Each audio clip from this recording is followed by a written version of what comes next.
Order this regular meeting of the Monument Town Council, January 16th, 2024. Please rise for the pledge.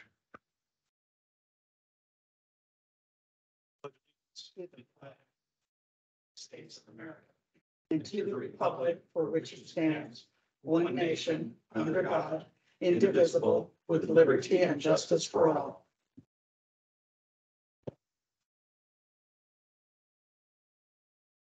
Ms. Erickson, will you take roll, please? Councilmember Chronic, Yes, here. Councilmember Romanella, Here. thank you. Mayor Pro Tem King, Here. Councilmember Abbott, Here. Councilmember Fiorito, Here. Mayor LaKind, Here. Councilmember Kimple. Here. Okay. Next up, we have disclosures of conflict of interest. Is there any council members that have any conflicts of interest they need to disclose? Okay, seeing none, we'll move on. Mr. Cole is probably en route. 5 minutes. 5 minutes? Yes. Okay. Next up, we have an agenda and a consent agenda. Are there any modifications to the agenda? All right, seeing none, I'll look for a motion. I move to accept the consent agenda. Second. The agenda. The agenda. How much? Just The consent agenda. the agenda. The agenda. The agenda. Then the consent. It's all good. I move that we accept the agenda, Awesome. Not modified. not We have a modified. motion. Second. We have a motion and a second. Okay, we got this. Mayor Pro Tem King, Yes. Councilmember Kimple, Yes. Mayor LaKind, Yes. Councilmember Fiorito, Yes. Councilmember Abbott, Yes. Councilmember Chronic, Yes. Councilmember Romanella. Yes. All right, that motion passes 7-0. Up next, presentation. First presentation is an introduction to our new GIS technician, Mr. Foreman.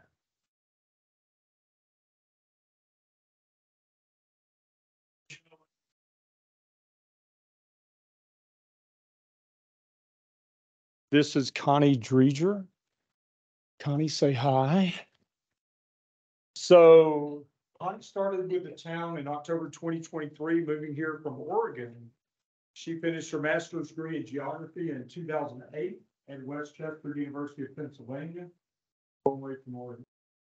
Since then until recently, she has been working for an engineering consulting firm, creating pretty maps for renewable energy projects throughout the U.S. and Canada, and occasionally in other countries. As a geographer, Connie is passionate about creating understandable and practical maps that also look good and are usable. One of her goals in life is to fix all the bad maps in the world. If she's not in the middle of making a map, then she's probably reading and enjoying a good cup of tea. So everybody, welcome Connie Dreger.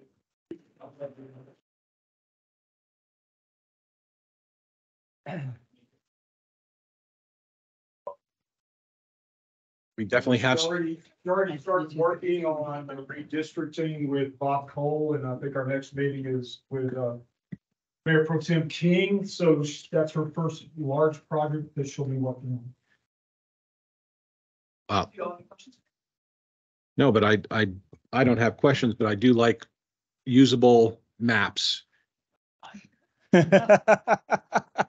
She likes big, pretty maps that are usable. It's fine. Pretty maps are good. Yep. As long as they're usable. Thank you. Excellent. Welcome. Good. Good to meet you. All right, next up, we have a park survey. Ms. Vandenhoek. Good evening, Mayor and council members. Last fall, the town engaged with Magellan Strategies to survey our community about our parks and open space, both the existing conditions as well as some potential future projects. Here to present the results of that survey is David Flaherty of Magellan Strategies. David is joining us online, so he will present from online for you. Great, thank you. Can everybody hear me all right? No? Can you guys hear me? Sorry. Yeah, we can. Oh. Can you hear okay, us? Thank you. Yes, I can hear and see you as well. And do you mind also just promoting Ryan Winger? He's also with our firm, and he's sort of waiting in the wings online as well. But if you can hear me okay, thank you very much for the opportunity to present this survey and conduct this research regarding opinions around um, attitudes towards parks and recreation in the town of Monument. We were able to interview 651 registered voters in the town. As Madeline mentioned, we did this in early November. The overall responses have a margin of error of plus or minus 3.7%. Population subgroups, which I'm going to be talking about a little bit, are also going to have a higher margin of error, but a sample of this size is definitely a very good measurement. The methodology over on the left-hand side, you can see how we invited residents and voters to engage in the survey and participate and provide their thoughts and opinions. So slide 3 here, this is just some information for you to get an idea of the voter registration demographics of your community. As you can see in the left-hand column, that registration, you have just under 9,000 voters. And then moving over to the right-hand side, what you're looking at here is just a summary of what turnout was in past election cycles. And as we all know, there's no decisions that have been made, but that if you did consider placing a ballot before voters this November, look at 2020, and that's what you can anticipate turnout demographically to look like. So what are the real important subgroups here that we want to keep an eye on? Younger voters, 18 to 34, they're going to make up about 23% of all votes cast. Republicans, we all know, you know that you live in a Republican community, and even though the unaffiliated voters are currently just under half of registration, Republicans in the last presidential election made up just under half of turnout. I won't get into those details. Let's get to the results, but again, this is just information for you to have an understanding of what turnout may look like if you do choose to put something before voters. Okay, let's start it off. Job approval of the Parks and Open Space Department.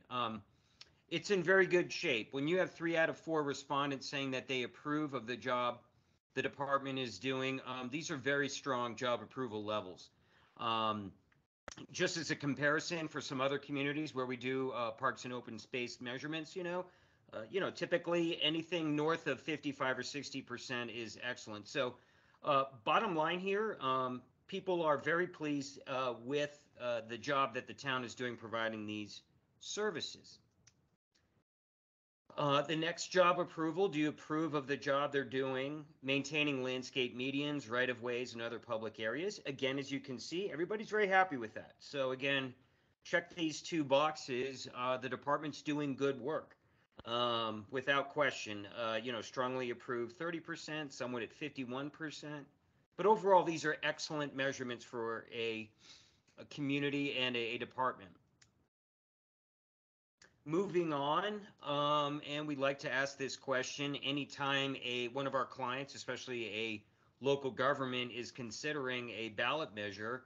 Do you think the town, and more specifically the town, the Parks and Open Space Department, is it fiscally responsible and spends taxpayer money wisely? What's a good number for this question? Honestly, north of 50 is a good measurement to have. If you look at some of the breakouts here by voter subgroup, you can see that seniors are definitely happy at 58%. But you have some higher numbers in the green there where people are unsure or don't really have an opinion. That is not uncommon, okay? So please keep that in mind. But if you compare the ratio of people that agree with this statement versus disagree, it's well above a 2-to-1 ratio across most voter subgroups. So this is not that uncommon. And bottom line is you're in pretty good shape here. So Okay, next, how would you rate the availability of the following, in the town of Monument? And do you think these needs, the town needs more of the following, has the right amount, or needs less? And again, these are obviously all the amenities and services provided. And as you can see here, you have nearly 7 out of 10 respondents saying, hey, I would like more. I think we need more recreational activities, open space, parks and trails.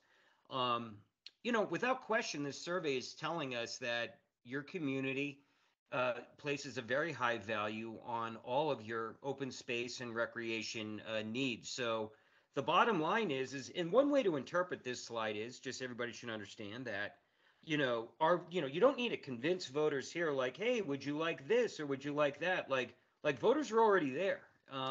You can clearly tell. Sometimes we'll do a similar survey like this, and these numbers are much lower. But overall, without question, your community is like, yep, sign me up, like all of the above. As we move on, to the next slide. Yeah, can you all hear me? Yes. Yes. Yeah. We hear you now.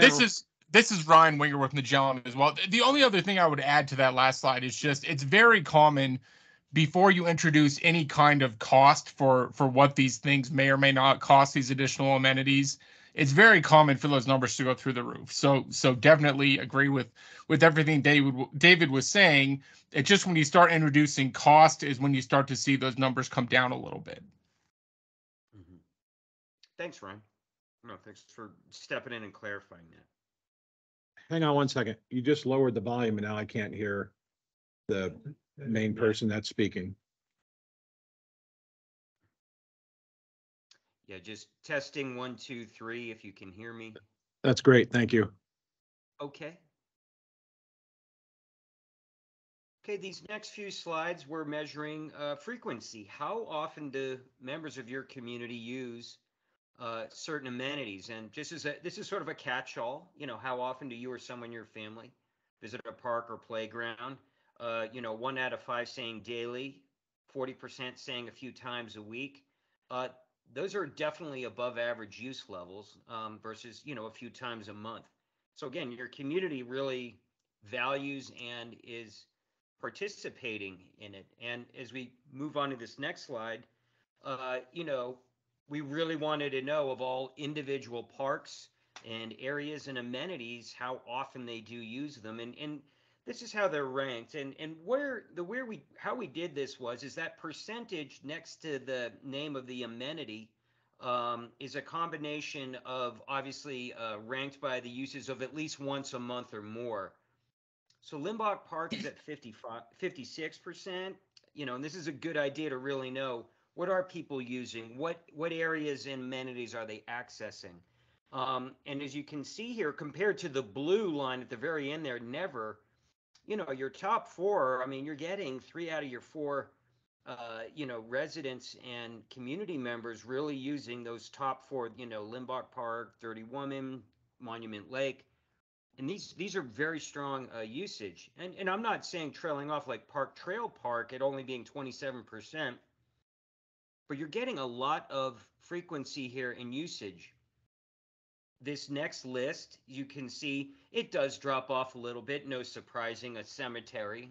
It is under the management, but obviously people aren't hanging out there. But Monument Skate Park, Barnard Orchard, et cetera, et cetera. So, overall of all of the parks and the amenities measured, you're doing pretty good here when, out of, here's your first 5, here's your second 5 out of the 10 we measured, that when you get past the first, the 6th one and you're still holding up, 40% of folks are using 7 out of those 10 amenities. So again, just reinforcing, but this is for Madeline and staff to really use and know that, hey, this is really the ones that are being used the most. So,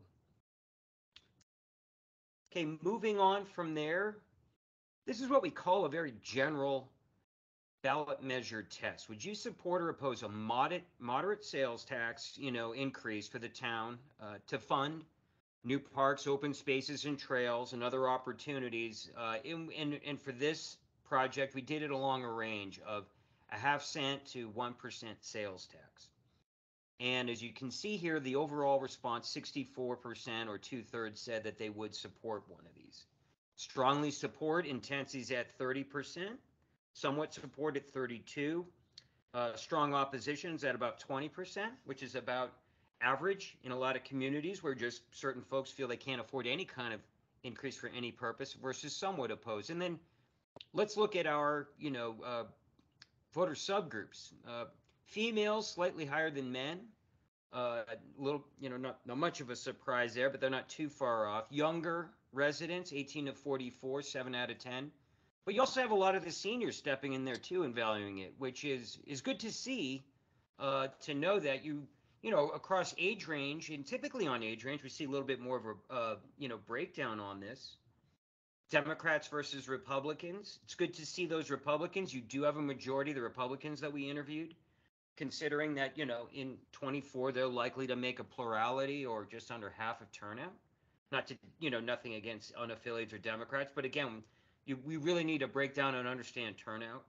And then based on tenure, folks that have lived in the town for 10 years or more versus 10 years or less, not a whole lot of difference. So these are pretty strong support levels for a general sales tax ranging from 0.5 cent to 1%.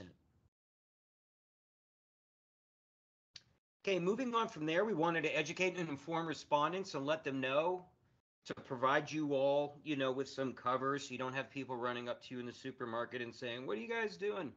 No. We like to say, look, no decisions have been made whatsoever to put any kind of ballot measure before voters. So keep that in mind. However, your responses to this survey are really going to help, influence that decision. So let's continue this survey, So now we're doing a little bit of more education to respondents. As you may know, the Parks and Open Space Department manages X, Y, or Z, parks on the west side of I-25. There's 10 parks, open spaces, flower beds. We're educating and informing folks just so that they have a general idea of the responsibilities and what's managed under the department. And then also just giving a general number. Currently, the budget's just over $1 million, and it pays for maintenance, materials, equipment, salaries, et cetera, et cetera.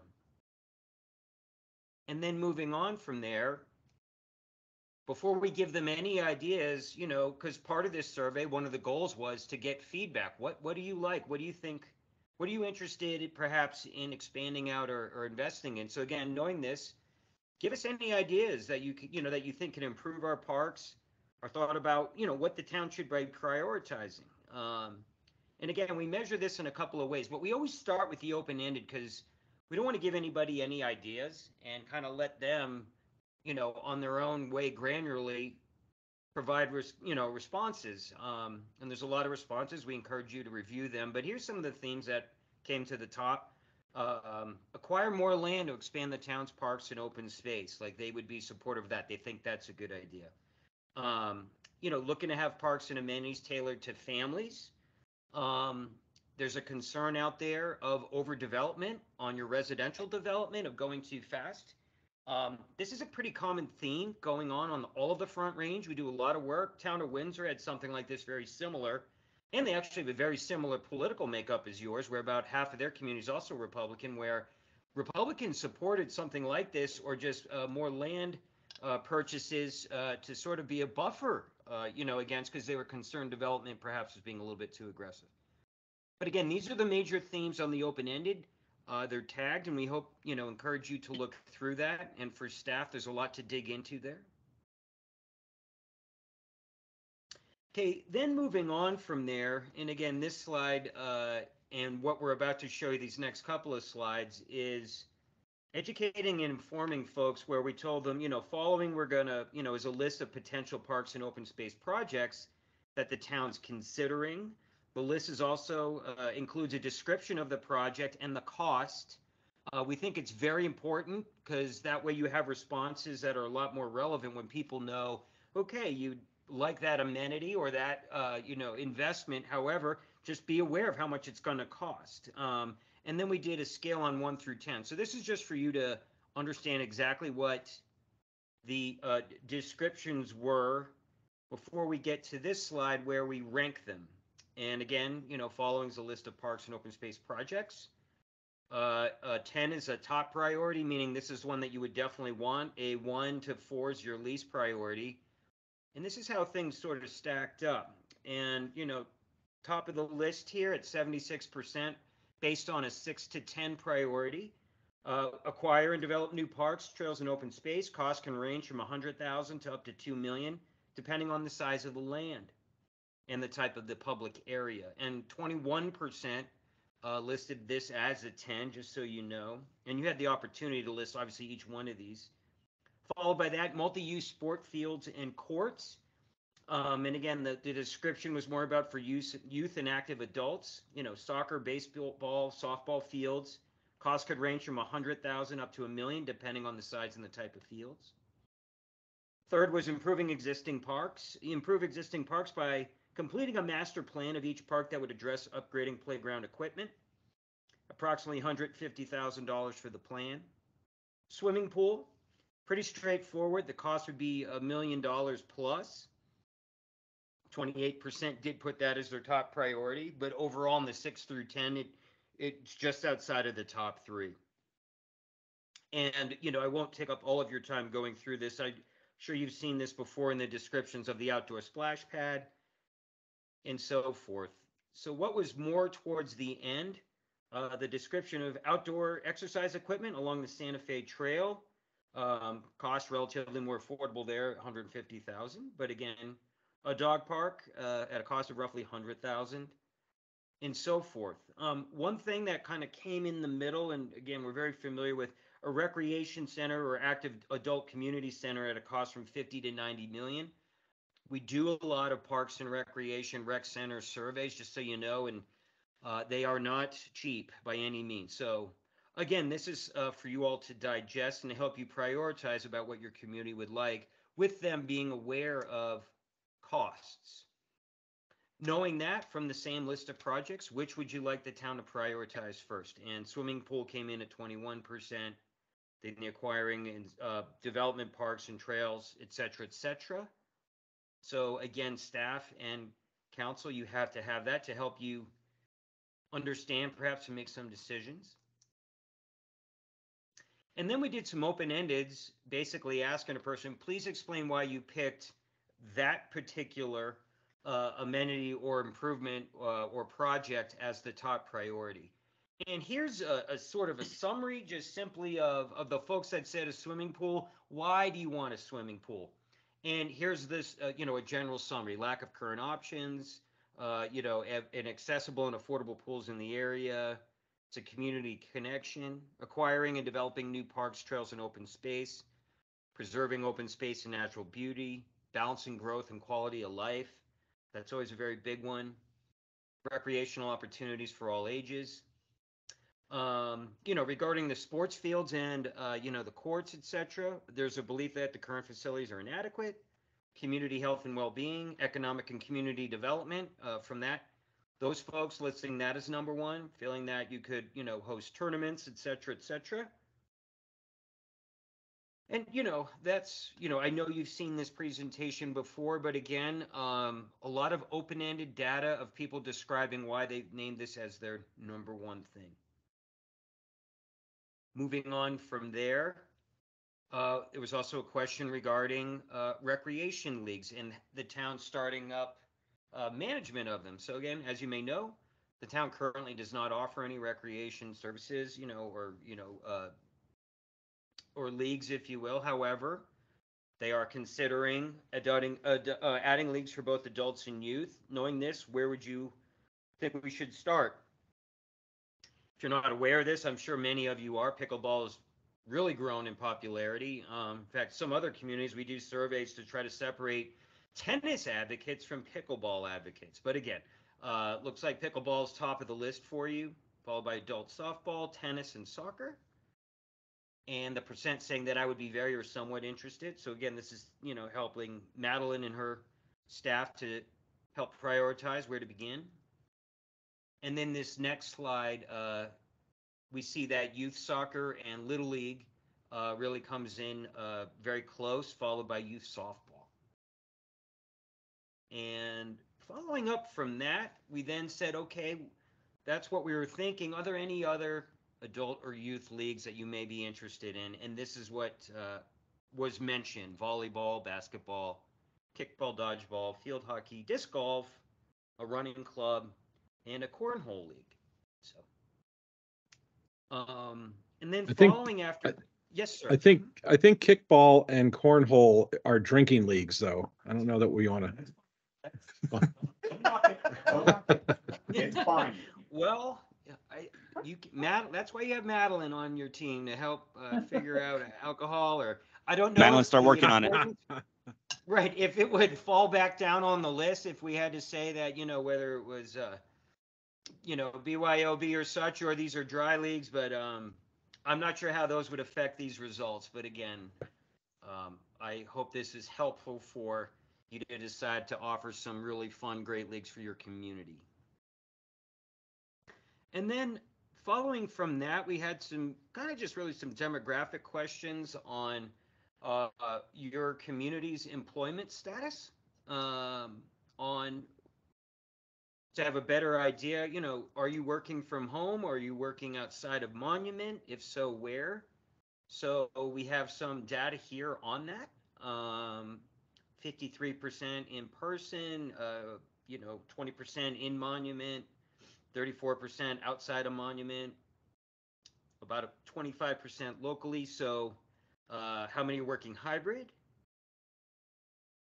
And whether or not your employer's inside or outside. For those that said they're working outside of Monument, half are in Colorado Springs, some out of state, Denver Metro, etc. So, and then we have the demographics. So with that, we're happy to answer questions as best we can. And I hope this research was helpful for you to prioritize and just get some good opinion data to make decisions and understand the opinions of your community a little bit better. Thank you. I think that this is going to be really relevant data for us when we start doing the Parks Master Plan.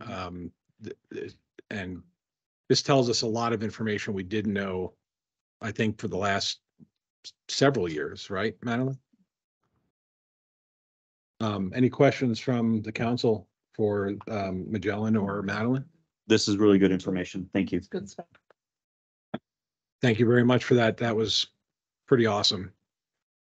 Well, wonderful. And again, thank you again for us having the opportunity to help you out. We always, I think it was our 4th survey that we've done for you all. So again, thank you very much. Feel free to follow up with any questions or any other information. We're here to help. It doesn't end just because we presented the results. So feel free to bug us anytime, please. Excellent. Thank you. Thank you.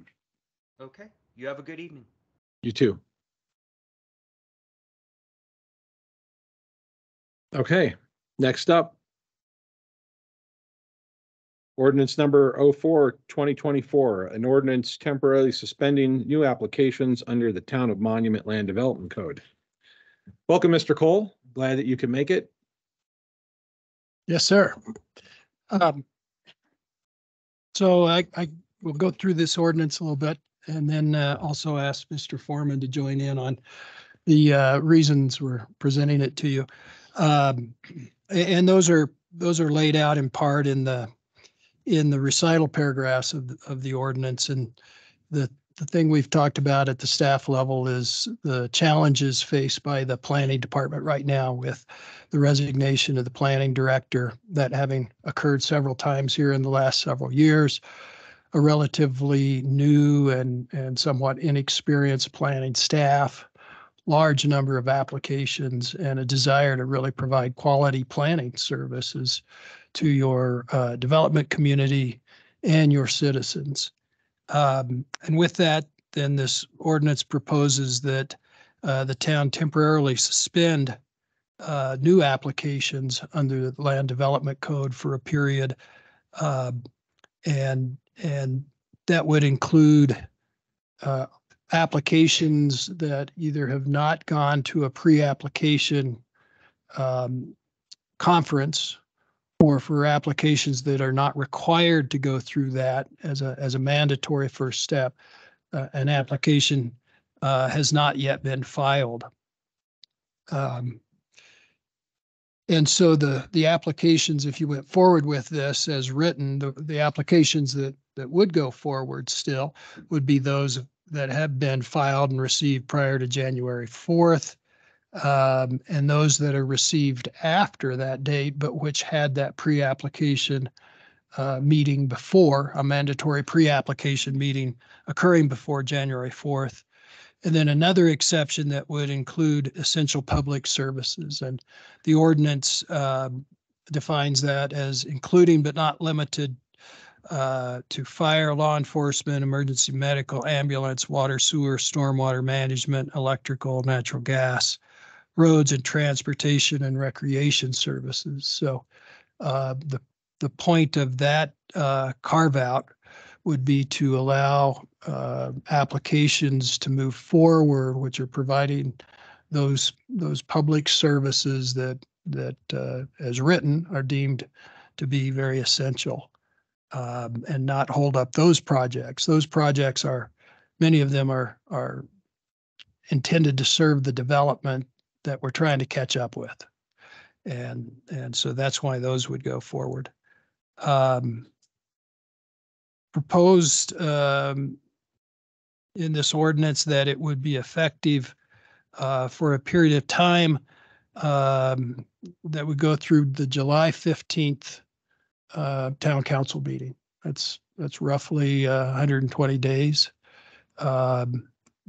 Talking with staff, that would allow time to hopefully evaluate the planning department, get some recommendations on how best to structure it if it needs to be restructured, go through a process to recruit a new planning director and really get it, back up to speed in terms of being able to keep up with the application load that's coming in. Now that doesn't mean that the suspension of applications has to go that long. If we can catch up quicker, then you could modify this ordinance and rescind it early. The ordinance also requires the town manager report back to the council not less than every 2 months during this period of time on the progress in doing those things, getting the evaluation of the planning department, getting it staffed up and the like. I would be happy to answer any questions. I think I'd turn it over to Mr. Foreman to give his comments on, again, the perceived need at the staff level for this. So as I explained to you before in another meeting, that there's a lot of opportunities right now for us to make mistakes when we're working too quickly. You've seen some of those examples in past meetings. I'll give you just a few. The TIS was not completed or submitted to the Planning Commission prior to going to council. That was a huge mistake by us. Planning Commission seat expiration dates were incorrect. You'll be addressing that tonight. Wrong name and resolution for appointment to the Planning Commission. These are simple things that we're making mistakes on.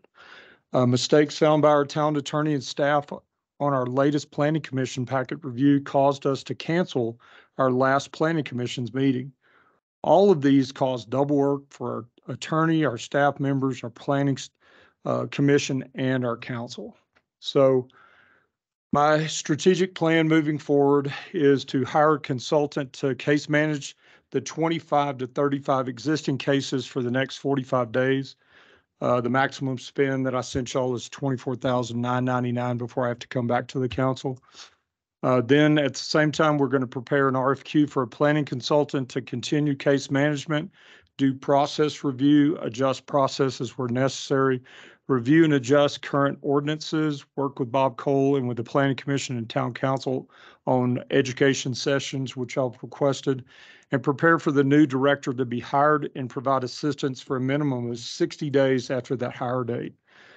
Then we'd also prepare an RFQ for a consultant to lead the town through our required comprehensive planning process to expend the $200,000 grant that we received in 2023, and also the $200,000 that this council budgeted for our comp plan. Currently, we've contacted 4 consultants. We got one submittal, our proposal submitted today. I've talked to another one tonight that's probably going to have me a submittal, and then we have another one coming tomorrow. And then possibly the fourth one will be before Friday. So I expect to have all 4 submittals by this week. The earliest start, speaking with most of them, because we have to go through the contract process, probably would take 2 weeks. So I'm looking at probably 2 weeks, and we'd have a consultant in here that would help staff with the 25 to 35 cases. The reason why I say 25 to 35, we have 25 that we are currently working on. We have 10 that are in the system but have not responded back to our comments. So we could get that started probably in 2 weeks, and then most of them expect that would take probably 2 months to 3 months to get completed, those 25 cases. Sorry. Okay. Any questions for Mr. Cole or Mr. Foreman from the council? Question for either or both. You mentioned, Mr. Cole, the bi-monthly price, what, bi-monthly, every 2 month update. What do the rules say? Let's say, for example, in 2 months, Mr. Foreman comes back and says, everything's hunky-dory, we're good to go. Can we at that time rescind it, or do we have to do another ordinance that takes another 30 days to, how does that piece work? So you would need to do that by ordinance. Okay. But we can do that, very quickly. We can prepare the ordinance, bring it to you at the same time. Okay. And then ordinances are effective 10 days after they're posted after a meeting. So basically 10 days after being adopted, it's going to be effective. Okay. If you wanted it effective more quickly, we could do it as an emergency ordinance and it would be effective immediately. Does it meet the criteria for an emergency? We'd have to look at it at the time. I had brought up to Mr. Foreman that I would like to see the reports on a monthly basis versus every 2 months. This will give the council more understanding of the process they're going through and how quickly they're going through it, as well as if they hit any roadblocks that we would want to know about sooner than later. I'm sure we'd probably hear about them, but I would rather it comes out in public if we hit roadblocks. That's And I was definitely doable.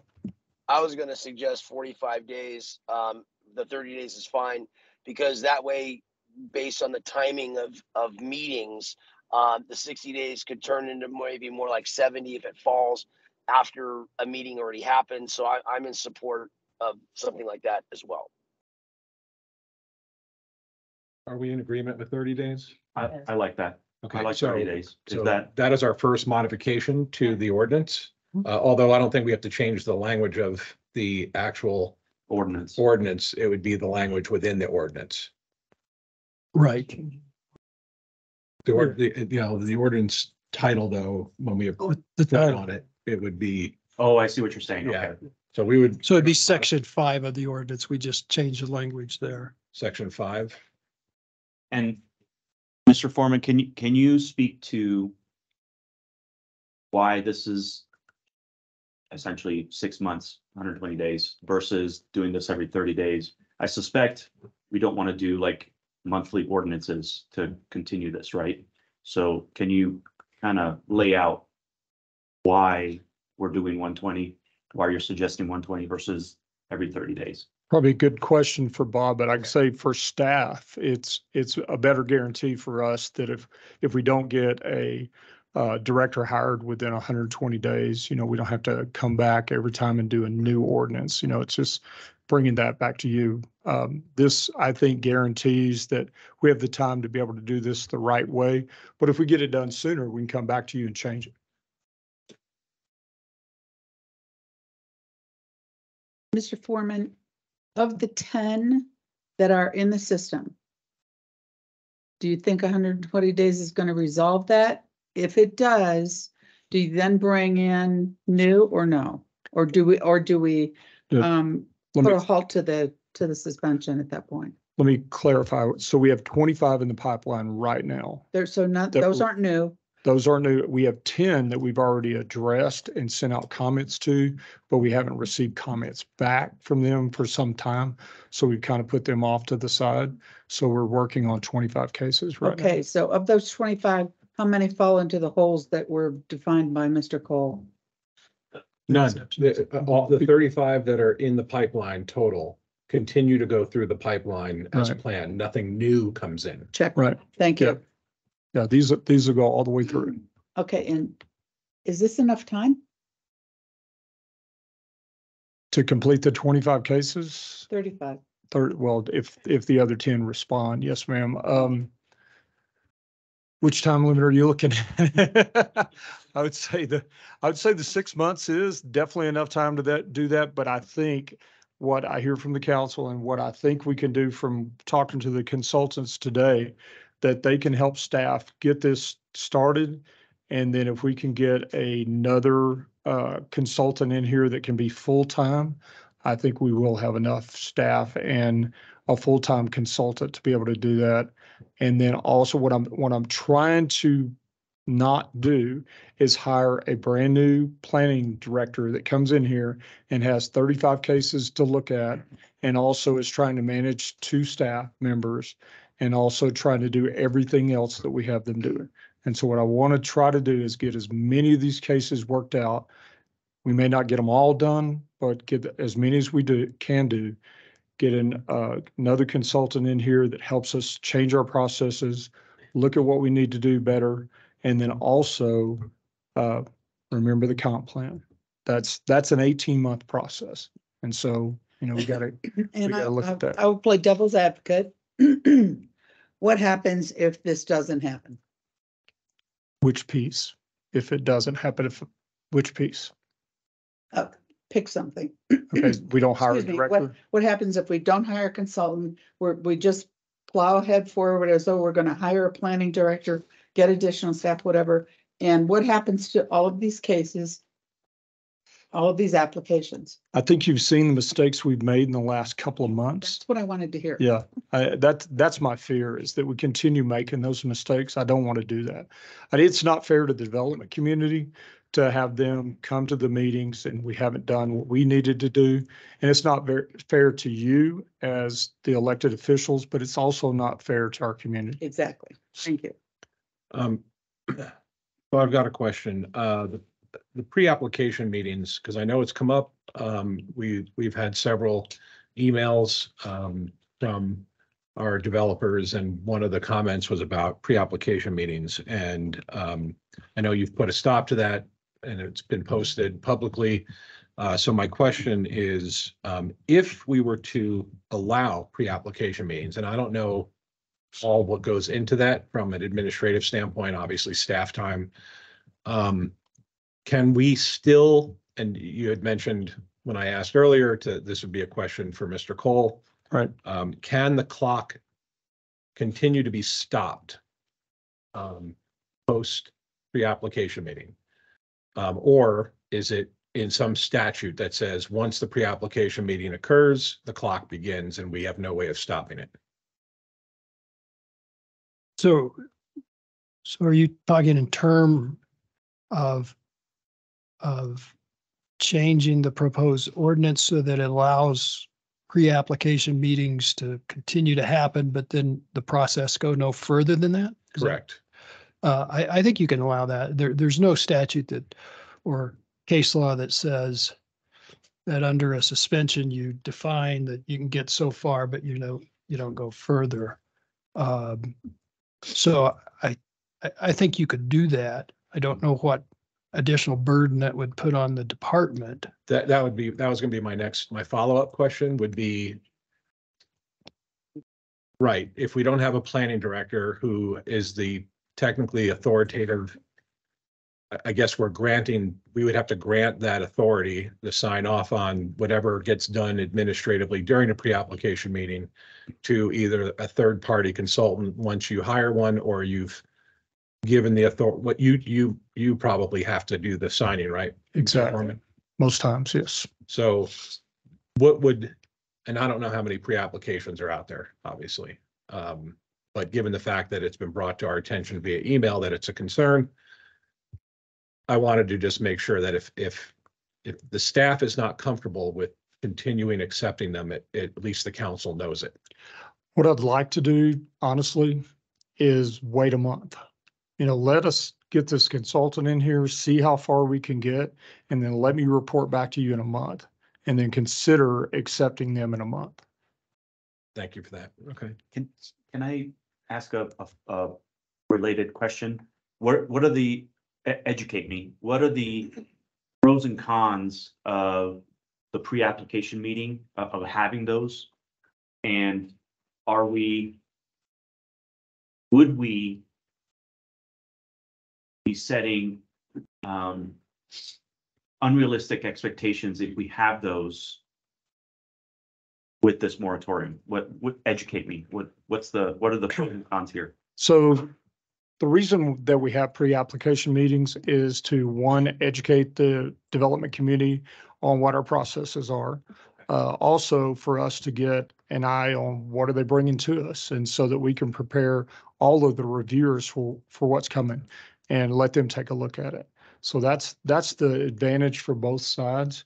One of the advantages for both sides.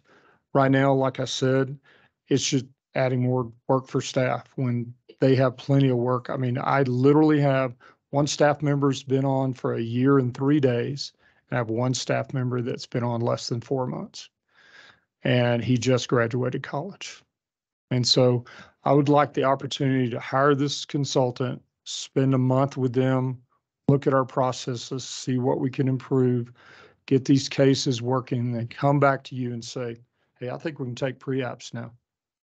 That's my goal. So there's statutory requirements that have to be met once these plans get submitted, and for timelines as to when they get presented to Planning Commission and the town council, correct?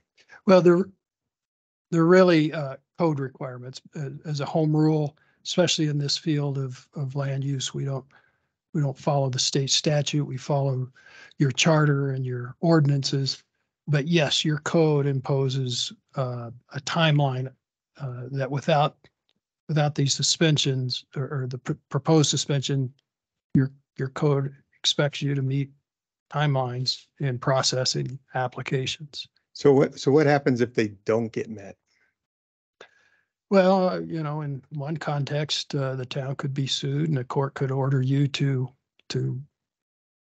enjoin you to meet those requirements. That's a pretty extreme situation, But that would be the downside. yes. So then in this ordinance, it talks about, public works facilities and things like that, but we also got a letter from Triview that was talking about that very issue. So that letter would not apply in this ordinance, correct? For their water tank and water lines and things that they were talking about, that would be exempt from this, correct? Exactly. Yeah. Okay. We plan on, as soon as we get done here, scheduling a pre-application with them so that we can because they're under the gun to spend some, just like we are, to spend some money Right. that they were given from DOLA. And Right. I was going to say that this exemption applies to us as well in Right. terms of, okay. Exactly.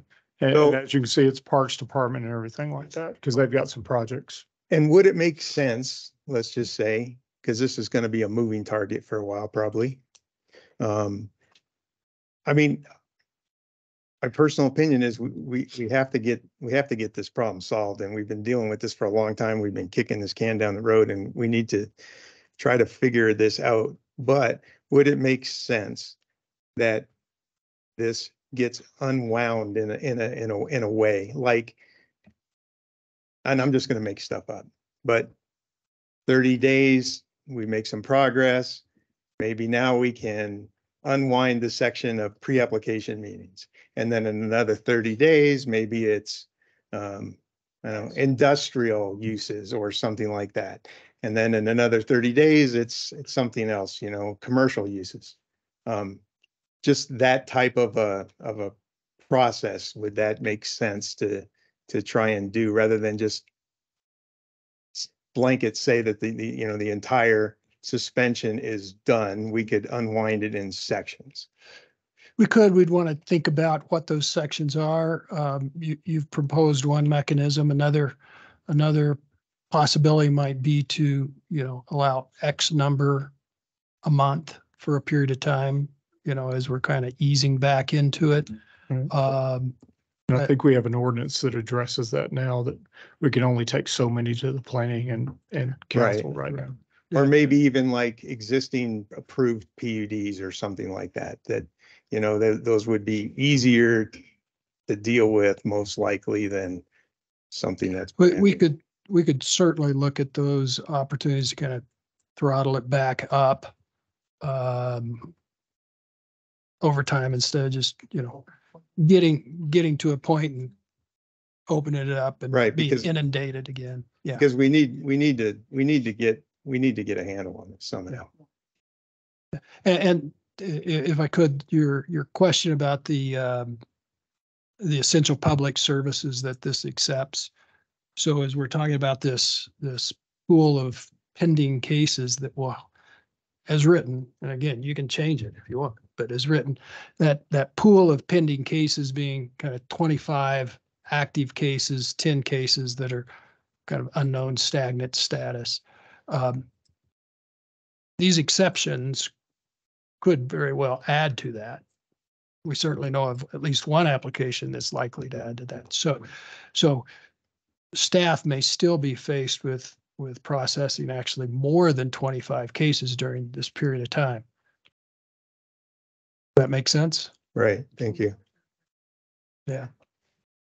Okay, if everybody's good, we will move towards the fact that this is a public hearing item, and I am expecting that we're gonna have some people who would like to speak.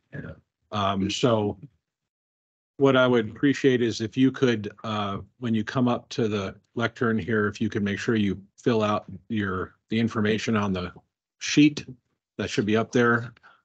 Is there a pen? Okay.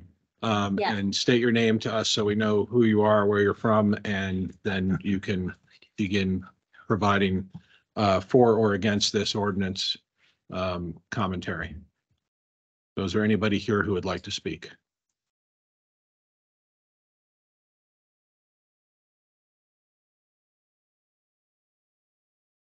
And afterwards. Thank you for doing this. First of all, I'm in favor of the ordinance, but I think my concern is I really, as a resident, want to understand how we ended up here. To begin to understand how it is that we can't, or what the circumstances are that are causing us to lose planning directors, whether it's things that are going on within the town, politics, whether it's money, whatever, and how, even though you're putting this into place, this ordinance, how is it we're going to stop this from happening again, and we'll be able to keep someone here? So that's one concern. And I guess in the future, I don't know whether it's too delicate of a matter to address, but there would be some way that you could just kind of inform us in terms of what's going on, because otherwise it's hearsay, and it's us talking to so-and-so, and I really don't want to participate in that. I just kind of like to know the lay of the land, I guess. The other thing is, and I don't know if this is a good or a bad thing, and maybe it's because I've been a consultant, but I don't think I honor consultants, but they aren't as invested in the town and in the history. And so obviously we need to bring someone in at this point. I have a couple questions is in terms of, do you have someone who selects the consultant that comes in and helps? I don't think personally that should be a one-person decision. I don't know whether it is, but it should be several people or more who are educated. I've been involved in a lot of RFQs in the past as a consultant. And so that was kind of standard procedure. I get even more concerned about, I hear about the comp plan potentially starting while we've got another consultant on. And that is even more concerning to me.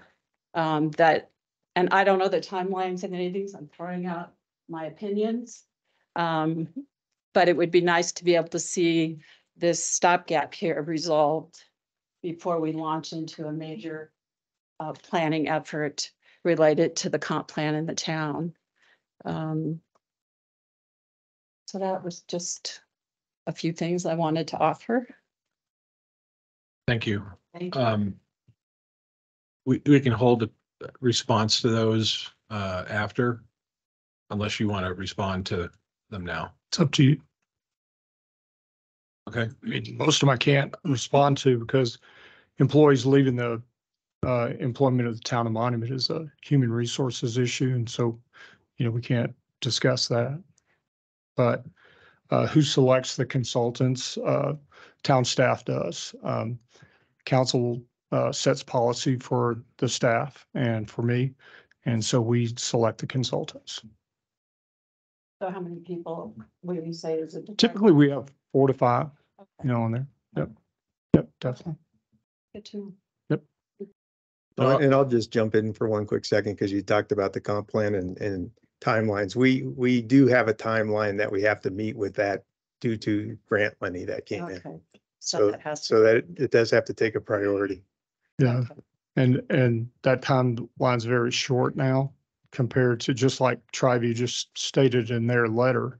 They received money from that fund from the county and they've got a timeline that they got to meet. We got our money straight from DOLA. And there's a lot of people standing in line want to spend that money ahead of us. And so if we don't spend it, they're going to pull it from us and give it to another community. So likely then the two are going to be going on at once, right? You're going to be doing all the applications in terms of development, the comp plan's going to start at the same time. Yeah. Right? Possible. But there will be Yep. citizen involvement on the comp plan. Definitely. Yeah. Oh, Citizen definitely. Lots developer, of planning commission, involvement. town council, Yep. staff. Lots of that. Definitely. I would like to address one thing that you brought up about how we got to this point. So the council will have to discuss with town manager and town attorney, but it is my opinion that the council needs to have an independent investigation into what's going on within the town staff that has caused 5 planning directors to leave in 3.5 years. I think the citizens, by virtue of the town council, is entitled to an answer. And so this would be done by an independent company that would be hired by the town to find out what's going on. It's not going to be pleasant, I'm sure, but it has to be done because we can't continue to lose planning directors, especially given the fact that we have to do this comp plan. And so, obviously I've not discussed this with anybody else here, but if the council would be in agreement with that, then we can have further discussions on bringing in an independent company that actually does these kind of things to help determine where there could be some process or people shortfalls within the staff and figure out why we're losing the planning directors. I'm sorry. I think it goes without saying that as long as we protect the HR pieces and the I call it PII, but yes. I'm not interested in disclosing names and things of that right. nature. It's got nothing to do with that. Yep, I'm good with it. I like that. Anybody opposed to that? Mr. Romanello, you've been quiet. Anything you want to say? No, I'm actually, on this, I kind of want to wait to hear the public developer comment and that'll sharpen up any responses I have, but I'm okay with that investigation, Mr. Mayor, if that's what you're asking me. That's just wanted to get your 2 cents. Yeah, I don't really have an opinion on it. I haven't really thought about it, to be honest. Okay. All right, thank you. Thank you. Come on up.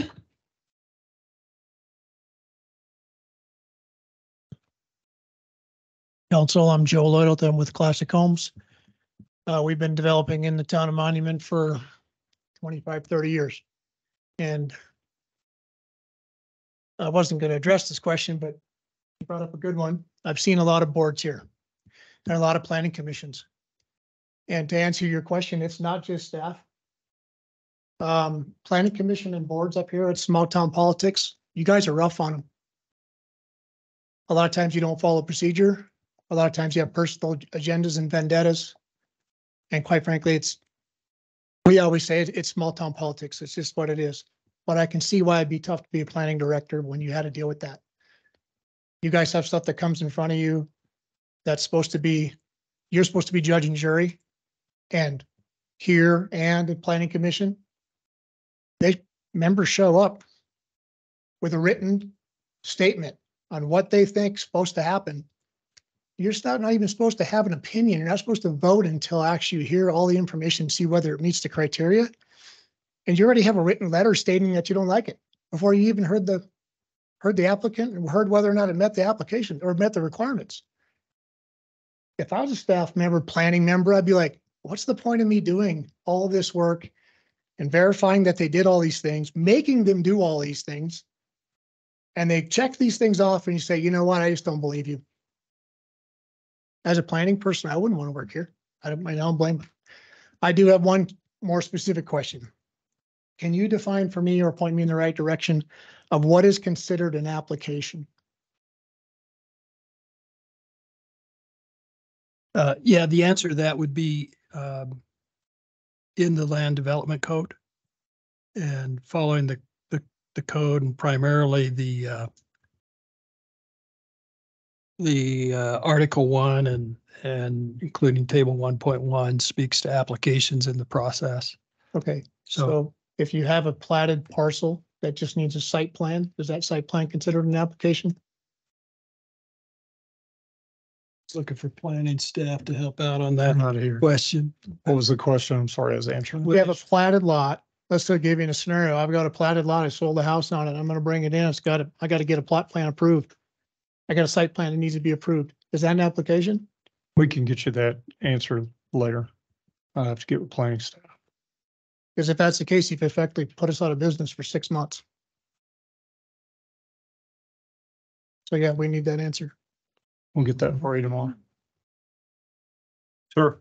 I'm just curious. You had stated that there are people on, whether it's the town council or planning commission, that are writing letters before there's voting going on?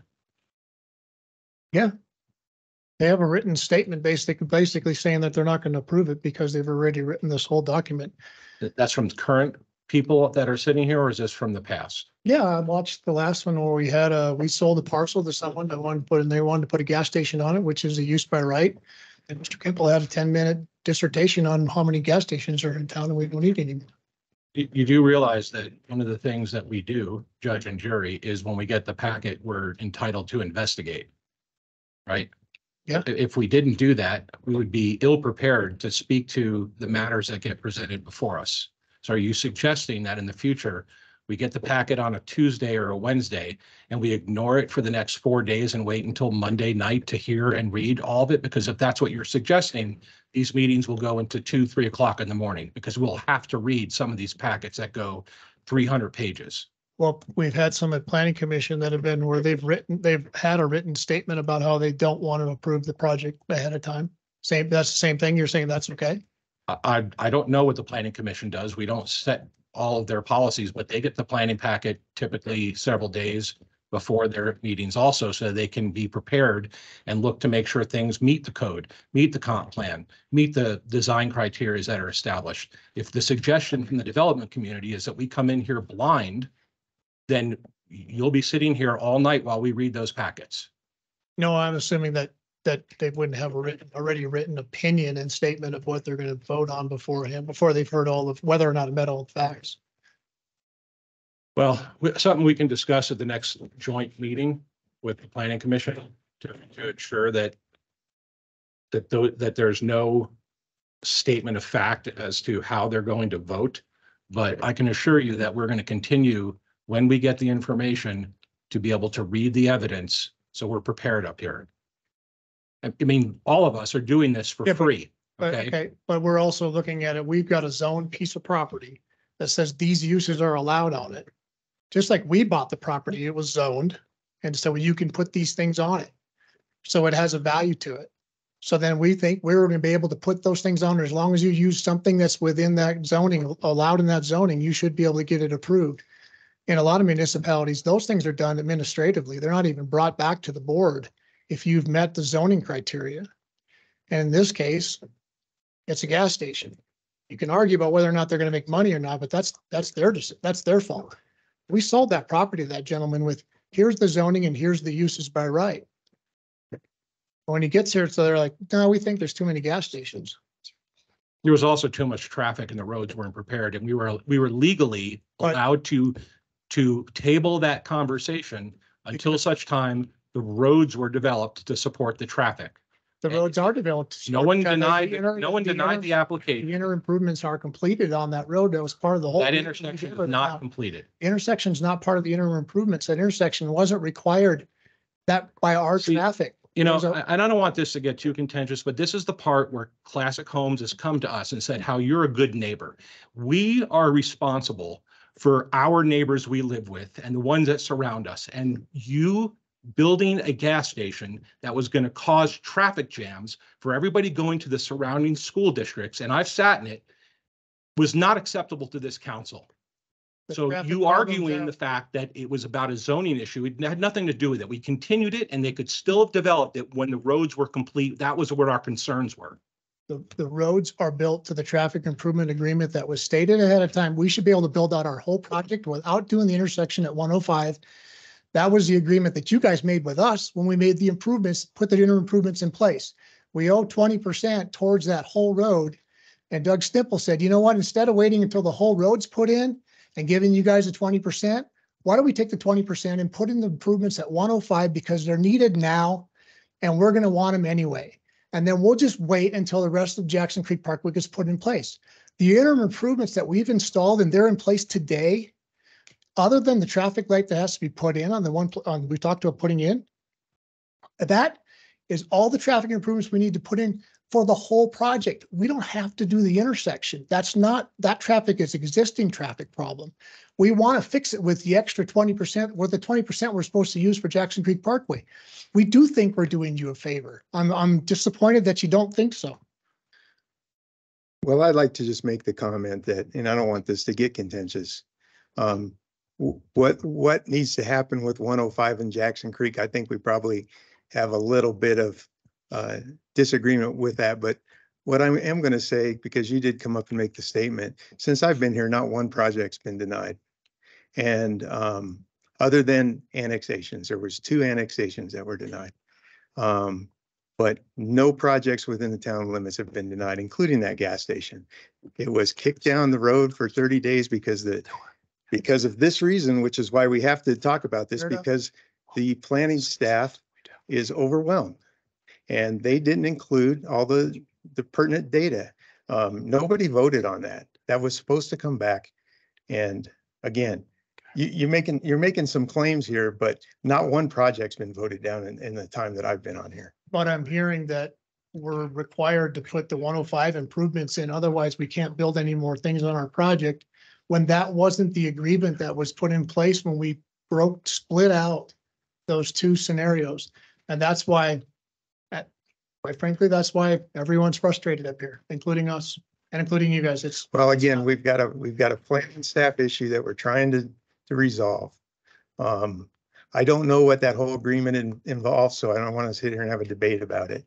But we have a shortage of planning staff. We're trying to deal with it the best that we can. We're trying to accommodate everybody in this room, and it's going to be difficult. But we're doing the best we can right now. Okay, thank you.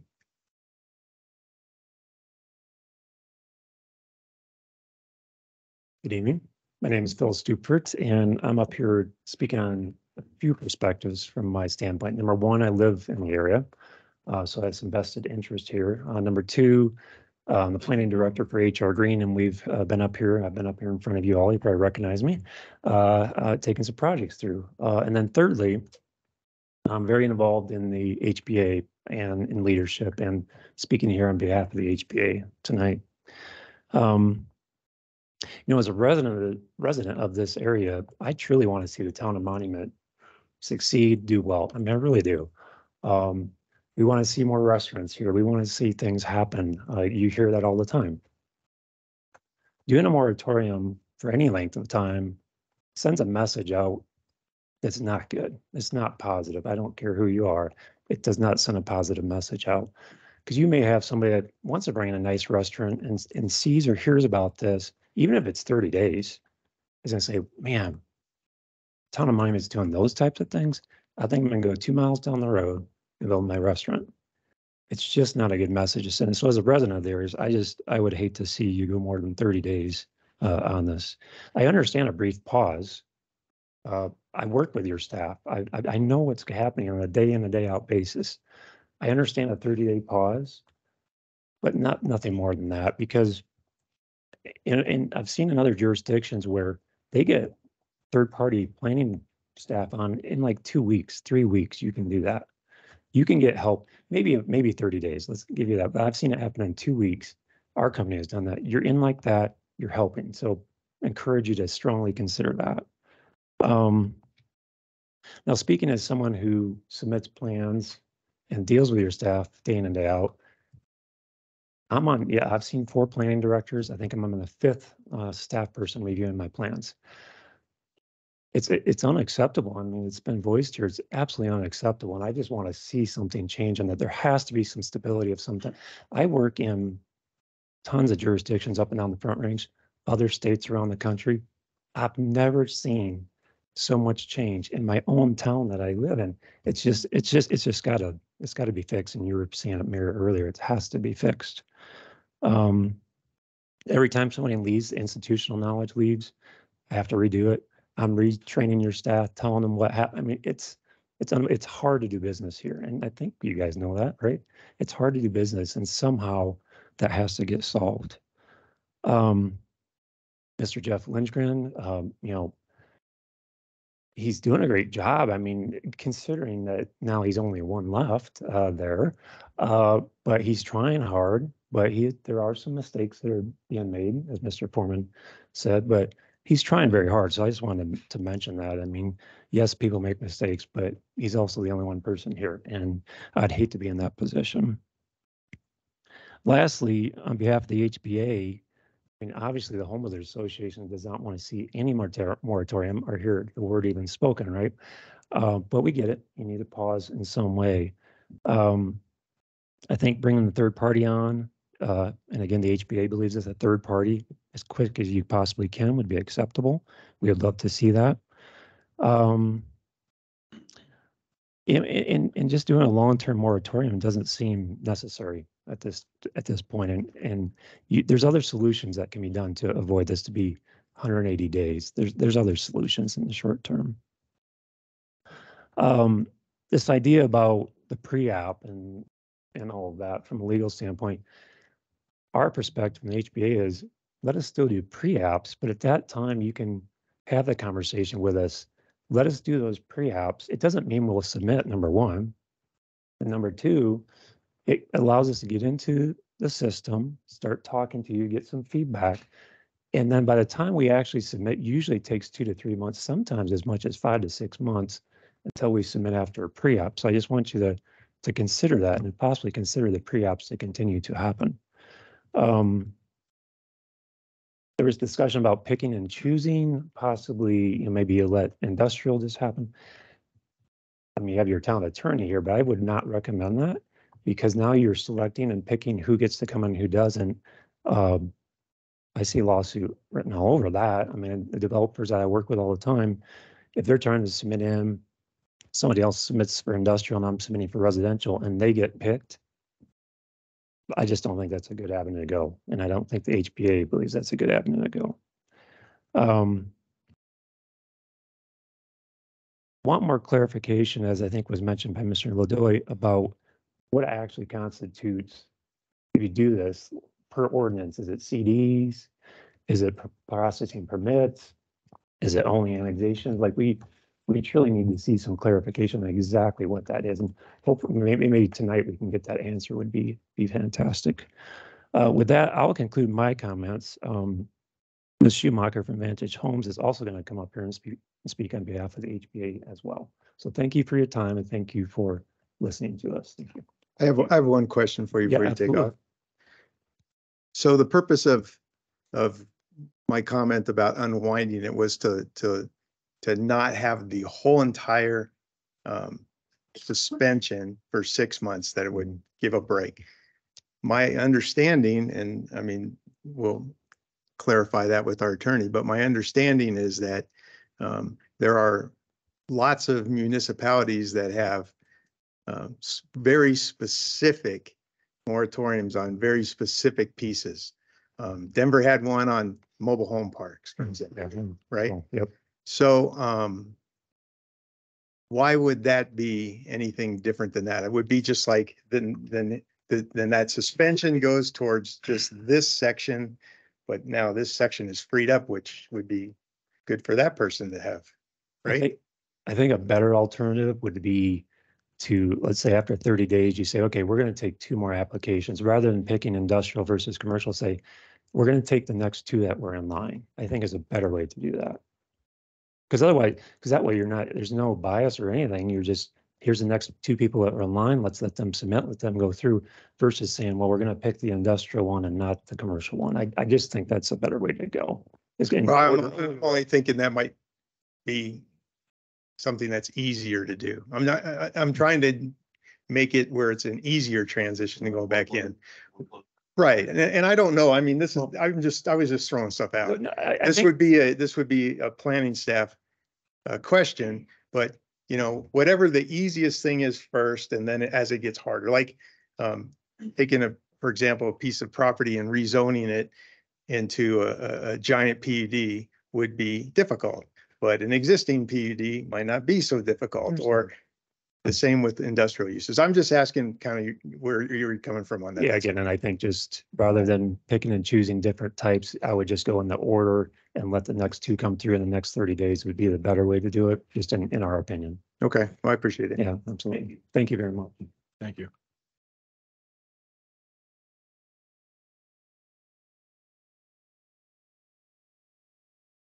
Hi, I'm Julie Shoemaker. I work with Vantage Homes. I also sit on the Tri-Lakes Committee. We're a committee that was put together with the HBA and with the Town of Monument, which I have worked with the Town of Monument and the Planning Department for over 12 years. I've actually come up here and helped educate your staff when turnover has happened many times. And because they end up where there is nobody in the Planning Commission that knows exactly what they are supposed to be doing. So we're friends, you know, I mean, we're friends. We all have something to gain by working together and not having your staff overworked, I guess. I do also think that some of the things that we should be thinking about, or as the town, the loss of revenue that you will see by a moratorium put in place for this amount of time, and that TriView will see, is significant. The loss in taxes, the loss in the property tax and sales tax, it will be a big impact for the local community here.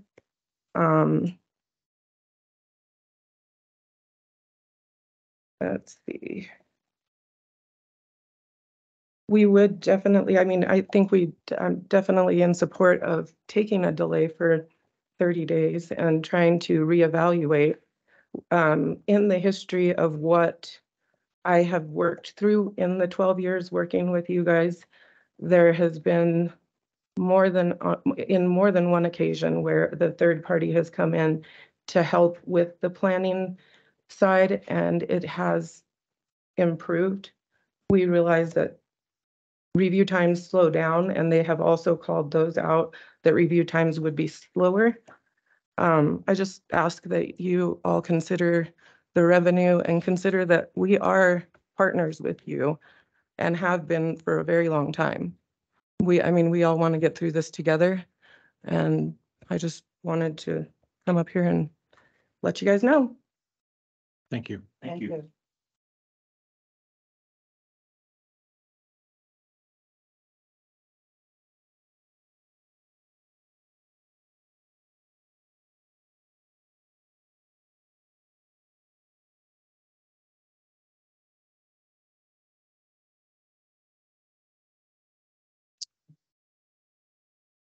Okay, we'll get to them next after Good evening, Mr. Mayor, members of the council, Mr. Foreman. It's nice to put a face with the name also, Mr. Cole. Great. Instead of just phone calls. My name is Brock Chapman. I'm with Shuck Chapman Companies, and we're the owner and developer of the Connexus property. I'm here speaking for myself tonight, just like you all don't agree on everything. Perhaps the development and home building industry doesn't always agree lockstep on everything as well. So I can't represent anybody but myself here tonight. So this is a difficult situation. You know, by definition, hard things are hard. So I can appreciate the history of it. We've been here through on our one project, four, maybe going on to 5 different planning directors. And I've liked pretty much every one of them. We've been able to work with every one of them pretty well. So this is a difficult one. But I'm asking for, well, before I get into that, I did write a letter and would love that to be entered into the public record if it's not already done so. I'm not going to reread my letter, but it's got a lot of other items such as, you know, the economics of things and the, you know, reputational hit and some of those things about whether the town seems open for business or not. So that's in there. I'd appreciate y'all looking at that, but also appreciate the good dialogue here tonight. I didn't catch your name, but I thought you brought up some wonderful points about, you know, the why, and I know you're all going to, after hearing some speaking, look into, you know, why this trend is happening.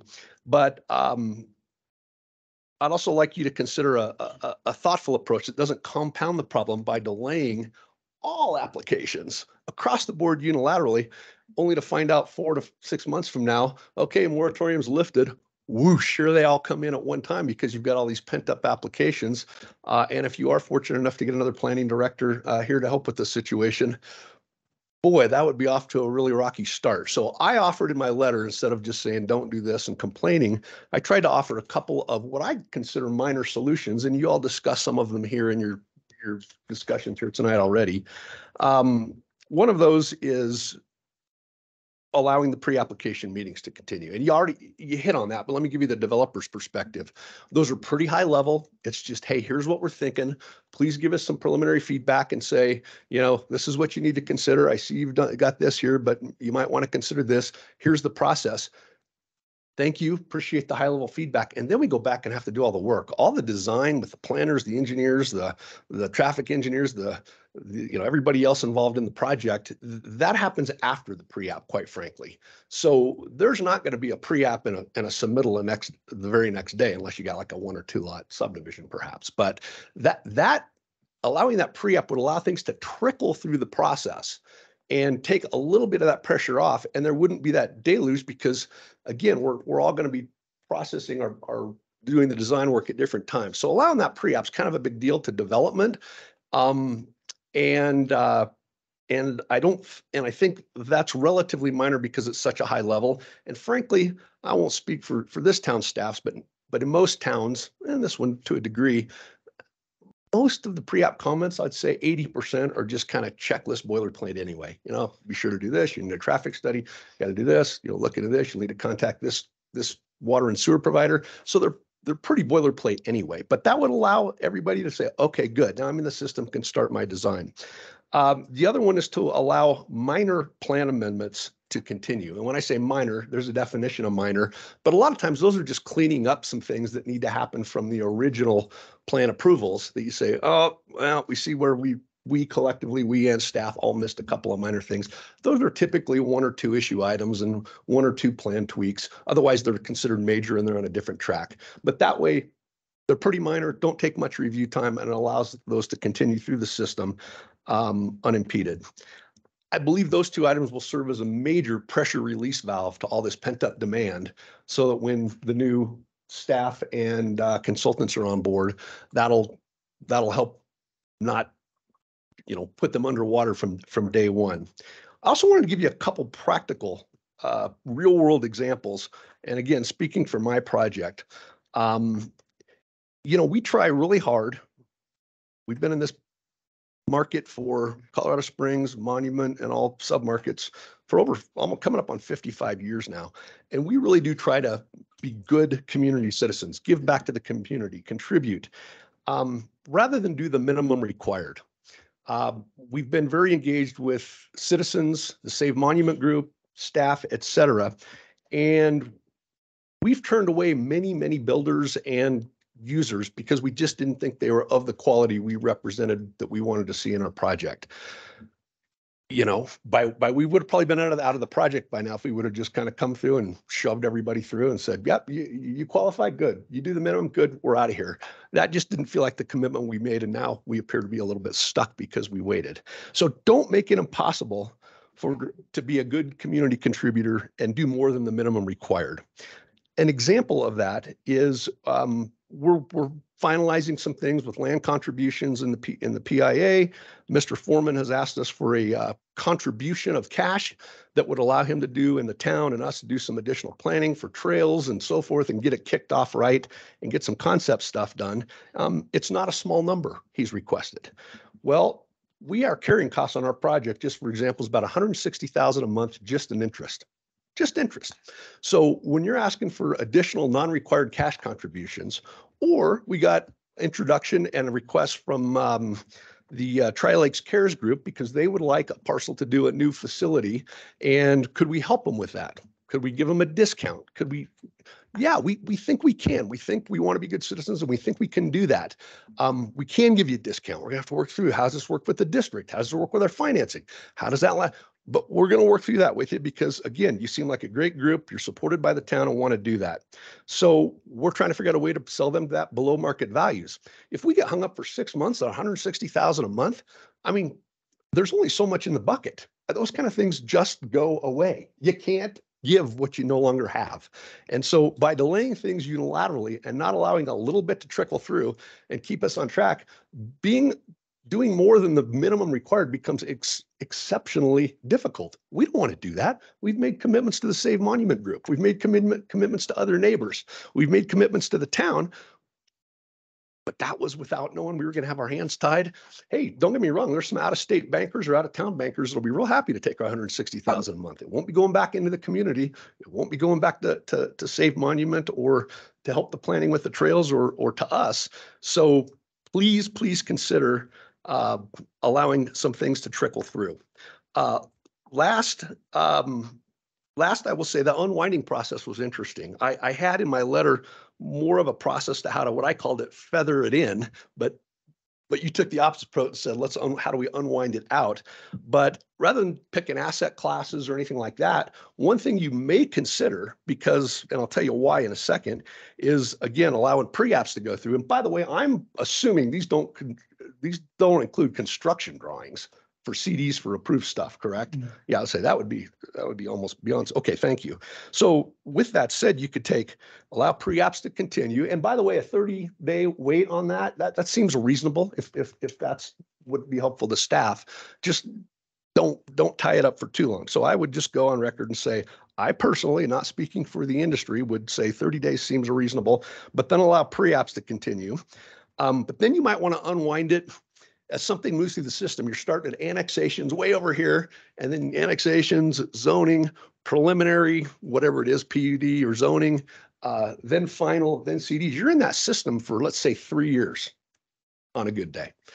You might want to unwind it to kind of deload the system, allowing a pre-apps to continue, then go final PUDs and final plats to feather in or unwind, then the preliminary PUDs, preliminary plats, and last maybe the annexation, since those are the ones that are more discretionary in nature and not more compliance plans that y'all discussed here tonight. And that kind of unloads the system in front of things over time, allows things that are already in the system to continue through. But then when you get the new stuff moving through, you got a lot less ahead of it. So that might be a thing to consider instead of picking asset classes, for example. And so that's the why on it. And I thank you for your time and consideration. It sounds like either multiple people wrote letters similar to mine, or you at least read mine on a cursory level, which I appreciate. Well, before you take off. Don't go anywhere. Okay. Yeah, don't go anywhere. So thank you for that. It's very reasonable what you said. And that's exactly the point that I was trying to get at, is how do you unwind it? Because I don't want to just take it off. And like you said, there's 1,000 people waiting to come in. Then there's some things that are simpler than others. And your project is probably one of those because you have a lot of the details already done. Yes. So and that's helpful. And you've obviously been working with the community a lot, and I appreciate that. So I just want to thank you for your explanation on all that. Thank you. So back to the pre-apps, what did we say we were going to look at? Is that going to be, you want to give yourself how much time? 30 days. So 30 days. So what we said was it'll take about 2 weeks to get a consultant, get contracts and everything like that. Give that consultant 2 weeks to work with staff, get everything prepared, get going. And then we'll come back to council after that 30 days and tell you exactly where we are, and then give you the opportunity to make a decision based on what we present to you. Because if the pre-app meetings are just checklists to keep the developer on track and as to know what's coming next. They're not just, but they're majority. No, I get it. It's I want to discount the sanctity of the Brock said, on the record, testimony. And I just, Mayor, I want to be more specific. We presented options to you, not requirements. You've heard from the development community. I think they've made some good arguments for you. Right. And I think there's room for compromise. It's the decision of the council, but I think there's plenty of room for compromise. Right. There's also what it does to town staff. And obviously you've made your case about that. So it's sort of a balancing act. But what I was not aware of that Mr. Chapman said, not that it's relevant and we can discuss it later, but I was not aware of there being cash contributions in the PIA for Connexus. Well, there was there was a request, and we'd like to honor that. We'll get into all that, but yeah, I understand. I know that there was land as part of it, and I think it's well known where it's going to be and future usage for it, but it was not known to me that there was additional asks for the cash contribution. Okay. It will be in a recorded document. We're not exchanging 20s in the alley or anything. No, we have an alley? Let me make you aware, your town attorney's aware. Yes. He has reviewed it. Yeah. Okay. Thank you, Mr. Chapman. Anything else? Thank you. Thank you. Appreciate it. Is there anybody else we're going to move to online. Mayor, I have Doug S. Doug S. And I'll allow your mic. Go ahead and unmic yourself. You can speak.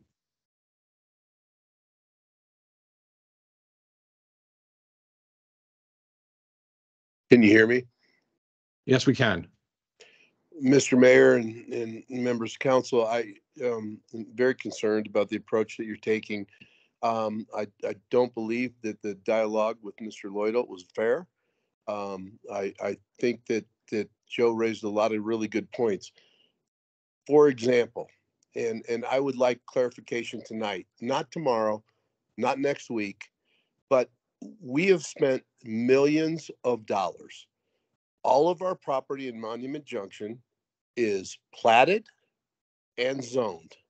Most of it, all of the residential, has fully entitled property, including plats, site development, and zoning.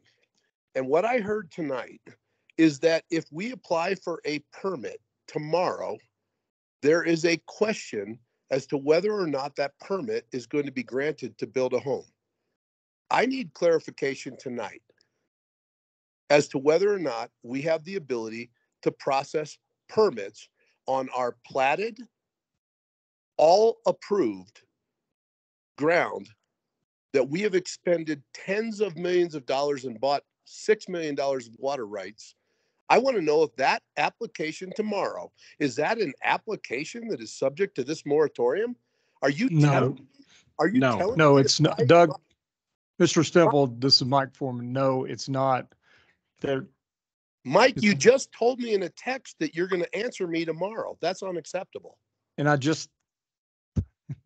exactly, because I'm not used to answering these kind of questions from the public in a public forum. We typically take these questions and we return your call or get with you on an email tomorrow so that we can thoroughly research this, thoroughly look at it, get with our town attorney, and make sure that we're giving you the proper information and the right information so that we're not making mistakes. Mike, I'm selling homes today.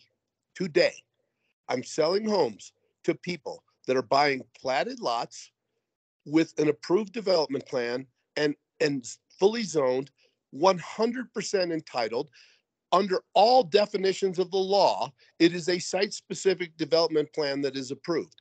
And yet I heard tonight that you'll get back to me tomorrow if I can begin to sell homes tomorrow. That is flat Mr. unacceptable. Stimple, I don't think anybody on the council is under the impression that your application, which has been approved for, well, it's not a matter of the amount of homes. This has nothing to do with building Yeah, permits. The homes aren't the issue. His land has been approved to build on for, it's got to be over a year. Am I mistaken, Mr. Stimple? No, you're correct as well. Over Okay, you're not impacted here. This that is. was not the answer, Mr. Mayor, that I heard in answer to Joe's question on what constitutes an application. And obviously that has significant implications when we have $20 million invested out there. Understand. And Mr. Cole is prepared to make a statement here. Yeah, so applications for building permits are not applications under your land development code. They would not be within this ordinance. That's clear. The site plans, that was a question that was raised earlier. That's different than an application for a building permit. Site plans currently, as currently written, would be included under this and I spoke to Mr. Foreman, and he did not believe that processing site plans would be an undue burden on the planning staff. So if you wanted to allow site plans to go forward, then we could do an amendment to or change the proposed ordinance to accept out site plans for which no additional subdivision or zoning approval is required. And understand Which that. section is that, Mr. Cole? So what that would end up, I think, necessitating is under 2C, adding a new subsection that would allow the continued processing of site plans for which no other subdivision or zoning approval is required. Okay, so And then let's make that modification. We will have to take a brief recess when we get to that point to make sure it's added to the ordinance, what the exclusion is. Right. Mr. Stimple, so your understanding of what's going to take place here is that site plans will be excluded and that your building permits for the new houses and those developments in Monument Junction are not impacted by this ordinance. And I appreciate that clarification, Mr. Mayor, because it's been a very confusing conversation to listen to. I wish I could be in attendance tonight, but I can't be. But I appreciate the feedback on the building permits. And on the site application, what I was trying to understand is, are we considered a new application when we already have zoning, we already have platting, and the only thing we have left is a site plan that has to be consistent with the approved zoning and the approved platting. And to the extent that there's an exception that says that's not, then I don't have as many concerns. But when you have investment-backed expectations based upon entitled land that have been approved, have gone through the process, if someone wants to come in, we have 4 commercial lots, and one of them is fully approved and it's under construction. 3 more, we have pending applications or about to have applications. And I'm trying to understand what the implications are, because we have expended considerable money improving the roadways on Jackson Creek. We have expended considerable monies buying water. We have ongoing development that has significant implications. And I'm just trying to understand what we're getting to as a community. Understand, Mr. Cole? I don't mean to cut off these comments, but I do have another proposed clarification if you are ready for that. So another thought is so that there's clarity around what applications we're really talking about. I think applications under land development code is fairly clear, but we can get more clear by revising the first part of section 2 to refer specifically to approvals set forth under table 1.1 of the land development code.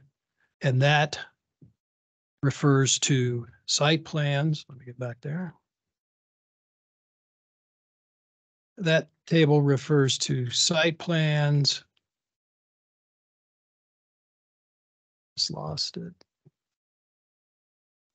Site plans, annexation, sign permits, master sign permits, conditional use, temporary use permits, rezoning, legislative rezoning, site-specific variance appeal, and under PUDs, preliminary, final, PUD amendment, major PUD amendment minor, under subdivision, sketch plan, preliminary plan, final plat, condo conversion, building division, minor subdivision, plat amendment, plat vacation,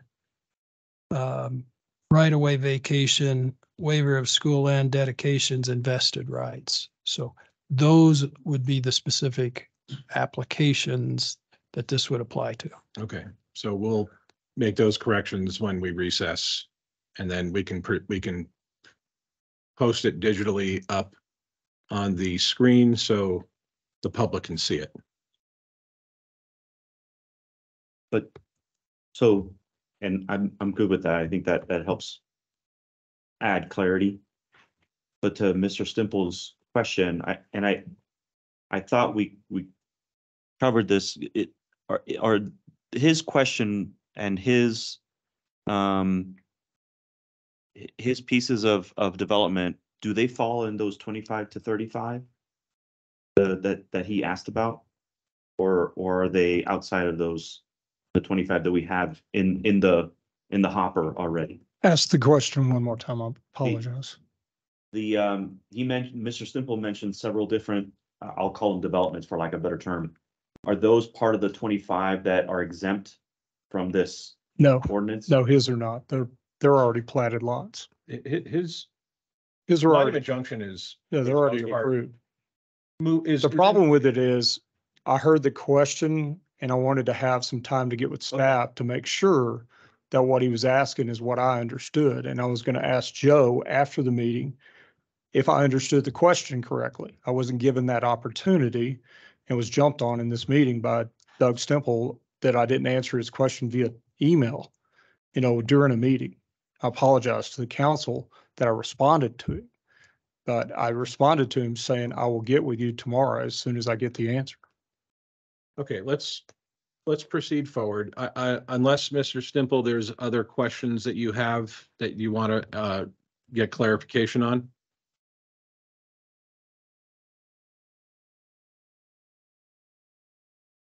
Did you disable Mr. Stimple or something?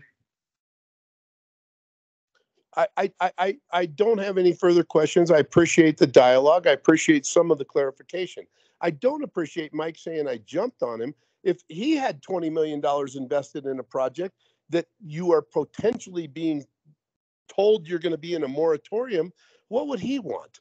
So, Mike, I don't appreciate that at all. I don't think I jumped on you. I wanted clarification for an ordinance that you're talking about passing tonight.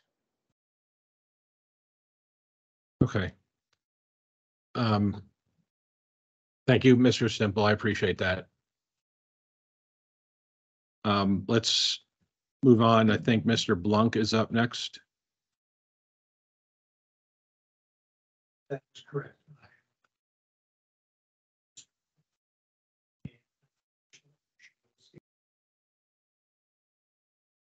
Good evening, Mr. Mayor and Council. Can you hear me? Yes, we can. Great.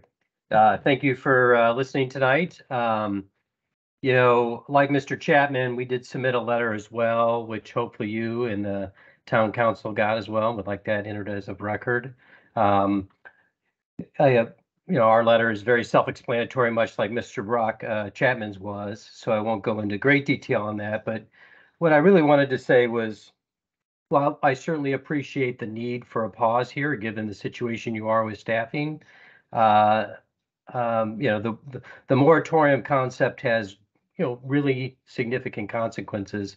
As Mr. Stemple was just saying, a lot of people who have these properties invest lots of millions of dollars in infrastructure in them, and then to put them on hold has, in some cases, dire consequences.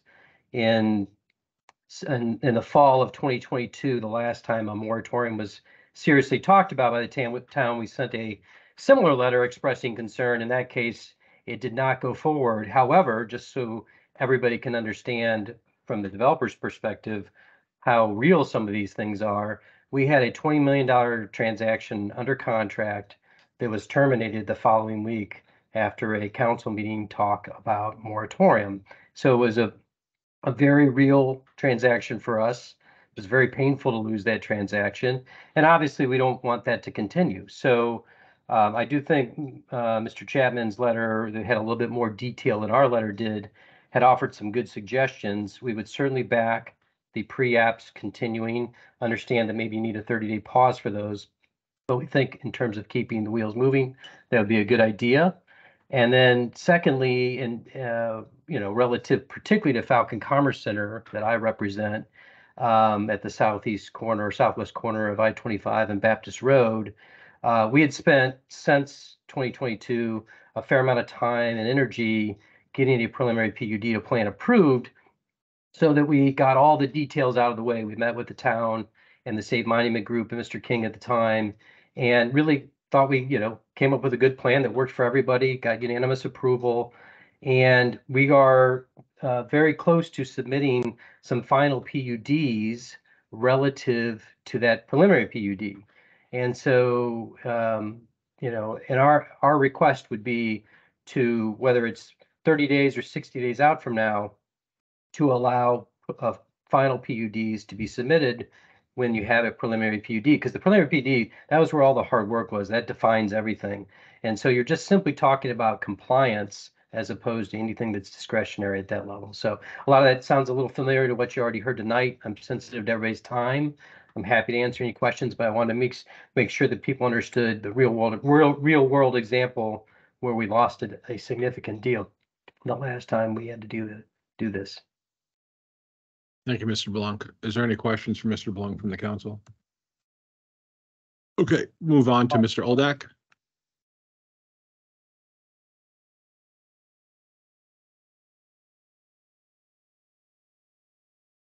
Mr. Oldak, I've unmuted your mic. You can go ahead and speak.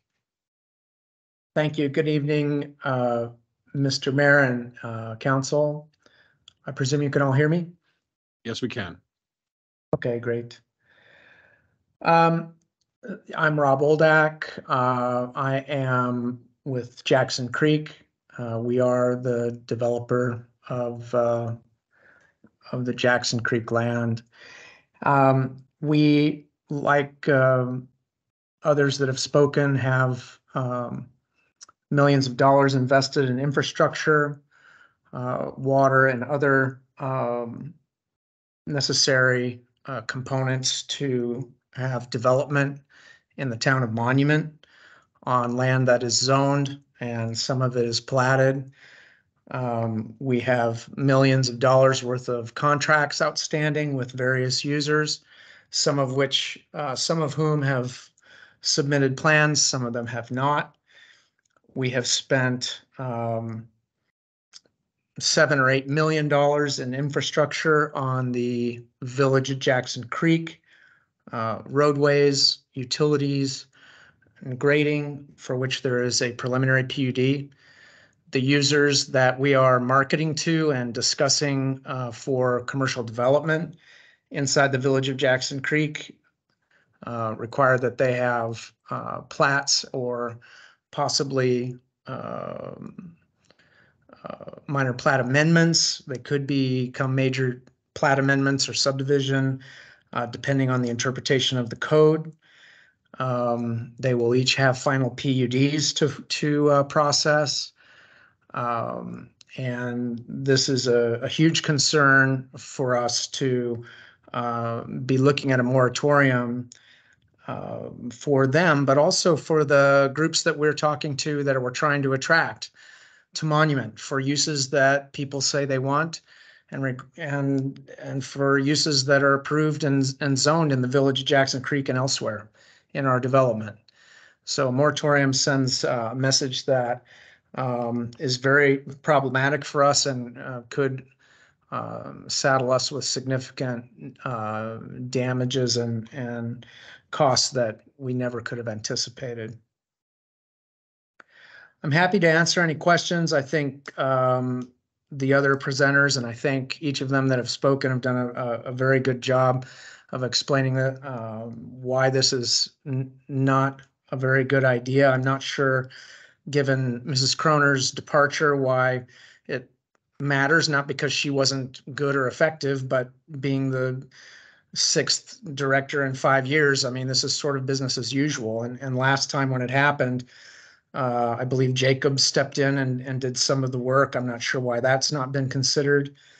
You know, we've been waiting up to 9 or 10 months just to get a single lot platted through the process. So we understand that this is taking a while, but I can't imagine it getting much worse.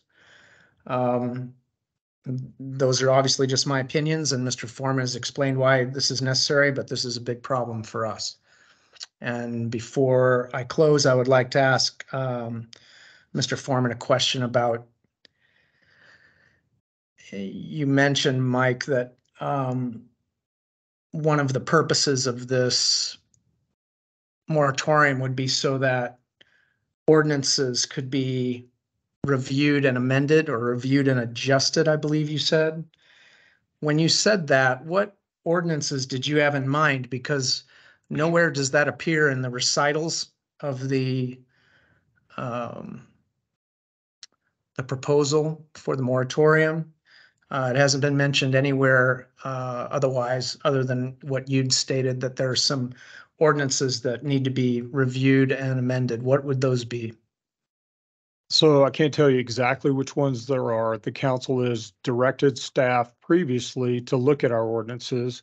And part 2 of the strategic plan was to prepare an RFQ for a planning consultant to continue case management, do process review, adjust processes where necessary, review and adjust current ordinances based on council's direction. When will we know what council is directing in terms of what ordinances need to be revised? It would be in a public meeting. They normally give us direction in a public meeting.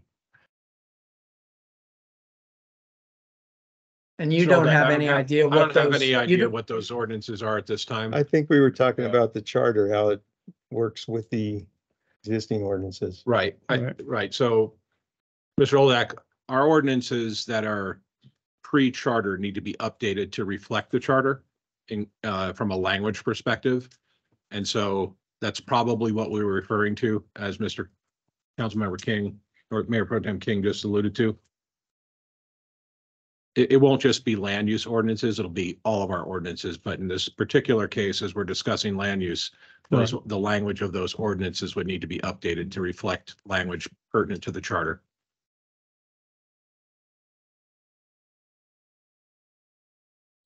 In other words, it's not changing zoning, if that makes sense. We just have to clean them up to match with the charter. That's all I believe that we talked about before. I don't remember having any other discussion besides that. I do have a question that Mr. Oldak alluded to, as well as Mr. Chapman, on minor amendments. I'm obviously versed in the understanding of minor and major amendments. We just did a major amendment a couple weeks ago, or maybe it was 2 meetings ago, but the minor amendments, these would be done on things that have on applications that have been submitted, so they're already existing and they've already been voted on, correct? Because otherwise, why would we be amending something? Correct. So is that problematic? If it's a minor amendment for the staff to deal with? In fact, some of the amendments are administrative, are they not, if they're minor? Several of them are. I think all Could minor be. amendments are administrative, Yeah. aren't they? Yeah, but I think it's the So minutes, given that you're our planning director, it's the administrative part that's the problem. Though. Yes. He's answering your question for you. okay, I was just trying to find ways to accommodate some of these things, and if they're And I think when we get a consultant hired in a couple of weeks, I think we're going to be able to come back to you and say, we can get all of this done. That's the plan, okay, is to be able to do that. okay. So But I until hope, I get that done and until they look at our cases and they say, because there's certain things that we have to follow, like how many cases can we bring to the commission? How many can we bring to the council? And so unless you and I think modify that- those. Exactly. Right, That's- understand. I just want to make sure that Mr. Oldak and Mr. Chapman we're on the same page. I get what you're trying to get through. So we'll look at the first report back as to whether or not you're comfortable with. That's really where I'm at. This is, let us get a consult, like several have suggested, let us get that consultant. I've contacted 4 of them today. Let's get that consultant hired. Let's come back in a month and tell you where we're at. Okay, all right. I don't see any other hands raised. Is there anybody else in? Yes, sir. You're next, Mr. Koopman. Hello, I'm Zach Van Dyke. I'm here on behalf of Clearstone Development, New Era Construction. We own a property over in Jackson Creek Marketplace. We've done our pre-app already. And one of my biggest questions with that is how we found out that we weren't going to be able to go in for actual approval was when we went to submit to you guys. We were given no notice essentially. So if you guys do a hold, where does that put us at as far as in a number in a queue to be able to come in and get approval? We've already met with you guys. We've already made changes to our plans.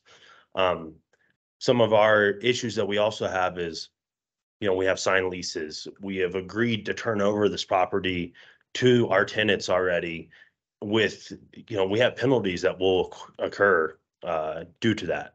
So how are we able to go back to our tenants and give them a realistic date of when we can actually turn this space over? And there's a chance that we lose these clients. So it also has a negative effect for us financially. So I just want to have a better idea with us already doing our pre-app. Where does that leave us? I'm left. You're one of the 35 that are in the queue.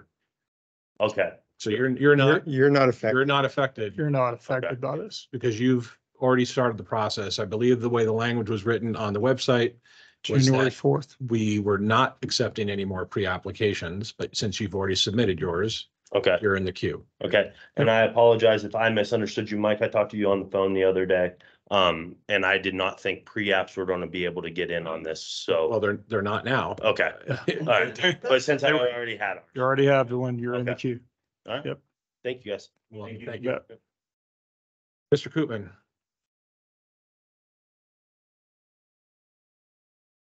Greg Koopman, resident. I was gonna go on a whole bunch of stuff I typed out, but then listening to the developers, I just wanted to highlight a big thank you to Brock and his approach and his dialogue, and the way that he communicated with the board, the way that he brought solutions to the table. In fact, every developer but one that spoke here tonight spoke respectfully and had ideas and input on how we could make this work. Most were in agreement of, yes, we need to go on a 30-day hold and see what's going on to get our bearings and then work our way to find a solution for everybody. So I want to commend Brock for his approach and for the way that he communicated that, because not all developers share that tonight. And I think it's important to highlight that the turnover and the inexperienced in the planning department, as Mike highlighted, it has caused errors. It has resulted in mistakes. And frankly, over the past probably 4 or 5 years, it's paved the way for some development to get approved that probably should have never been approved. Case in point, what's happening over on the east side. I want to end by just touching on a little bit on what I initially wanted to highlight, and the fact that when we have an ill-equipped and inexperienced and unprepared planning department, it leaves us vulnerable. It leaves us vulnerable, obviously, to the mistakes that we see happening. It leaves us vulnerable to things, hopefully not with this town council, but getting approved and passed through that probably shouldn't, most regarding rezoning and not being in compliance with a comprehensive plan. But it leaves us vulnerable for developers, for businesses, for outside players who want to take advantage of those vulnerabilities. Brief history lesson, and it was an administrative task of 9 years ago when we had the methadone clinic come and to get administratively approved by the planning department by an ill-prepared, inexperienced, not fully staffed, totally caught them off guard. They looked at a dictionary and they said, oh yeah, this must be approved. Let's go ahead and do it. They approved it. Fortunately, we stopped it. But there are players out there that look at municipalities and they look at towns who have these vulnerabilities. And the fact of the matter is, it's well publicized that we are on our 5th, 6th planning director. There are businesses, there are companies looking to take advantage of that. Some already have, and some will continue to do that. So I want to put that on your radar just as a history lesson that it could go south very quickly and it can be very expensive to pick up the pieces. Thank you. Thank you very much. We can sign it. And sir, can you okay? All right. And I'm just glad that I wasn't here for the methadone clinic. Okay, is there anybody else in the audience that has anything that they would like to speak of for or against this ordinance? Okay, so given the fact that we have some administrative changes, I would like to take a 10-minute recess.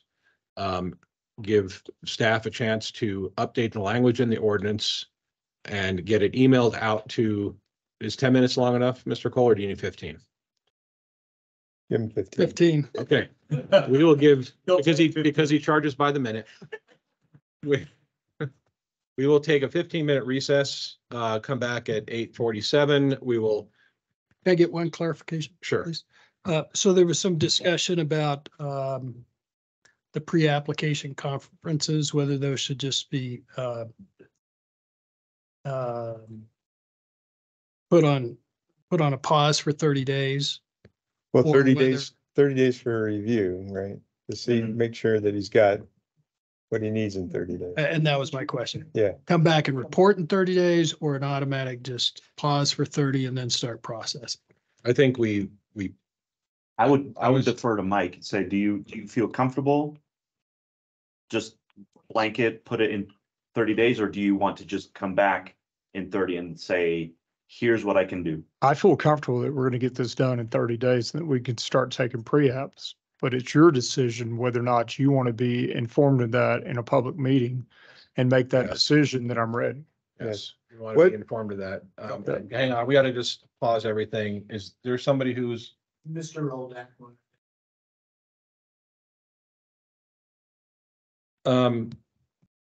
Sure, go ahead and. Okay, I'll be brief. I appreciate you recognizing me again. I humbly suggest, having developed in the town of Monument since we purchased the Jackson Creek land almost 30 years ago, that I have never encountered someone who's come into our development wanting to do something because they thought that the planning department or the planning commission, or that there was some weakness or some, something they could exploit. And so that's why they're going to develop in Monument. That's absolutely bull. There's absolutely no experience I've had that would indicate that that's true at all. So I wanted to give you that on my experience. Thank you.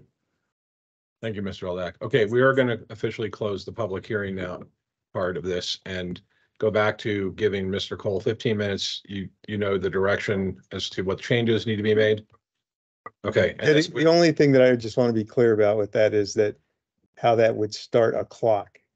If there's a problem with that starting a clock for having to review projects by doing the pre-application? I don't have a problem with the pre-application in theory, but what does it do to a clock? I'm not going to actually build in a clock.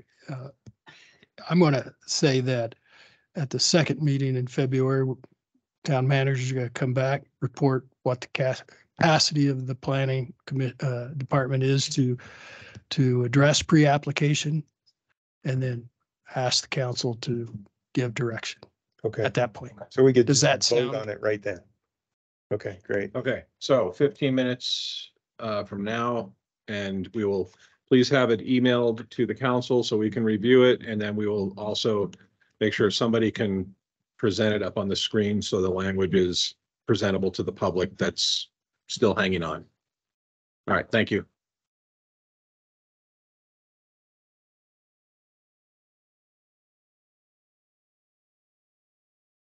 It's a little bit long, but took a couple minutes to get the ordinance rewritten. It is now up on the screen. So give council, it should be in your email if you want to look along on the screen, but Mr. Cole also emailed it to you. So just give us a few minutes. We'll read through it. Mr. Cole, do you want to review the specific sections that you changed? Yes.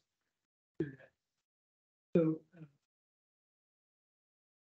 changes. Section 2, as I mentioned before, I added a reference that the applications that just temporarily suspended. For whatever reason, I can barely hear him. How's this? That's perfect. Sorry about that, He turned his mic on for you there. Council Member Romanello. That does help. Yes. So we're starting with section 2. First revisions appear in section 2, and it's a reference to the applications for approval set forth under table 1.1 of the Land Development Code are temporarily suspended. So we start with that as the beginning, and hopefully that clarifies if they're not listed there, they're not covered by this suspension. And then the second sentence, during the effectiveness of the ordinance, applications will continue to be processed as follows. And then A and B were in the previous versions. So applications received prior to January 24th and applications received after that date if there was a pre-app meeting before the 4th. And then C is new. That would be site plans for which no other subdivision or zoning approval is required. Those would continue. And then D was in the prior version. That's the essential public services exception. Yes. Turn your mic on, please. Sorry. I couldn't hear you. Okay. Okay, I have a question, Jim. No, not for you. C, should they, at the end of that sentence, should that and be an or?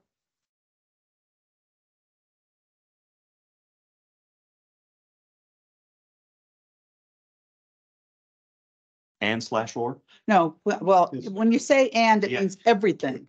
If you say or, it means either or. Yeah. Oh, okay. Yeah.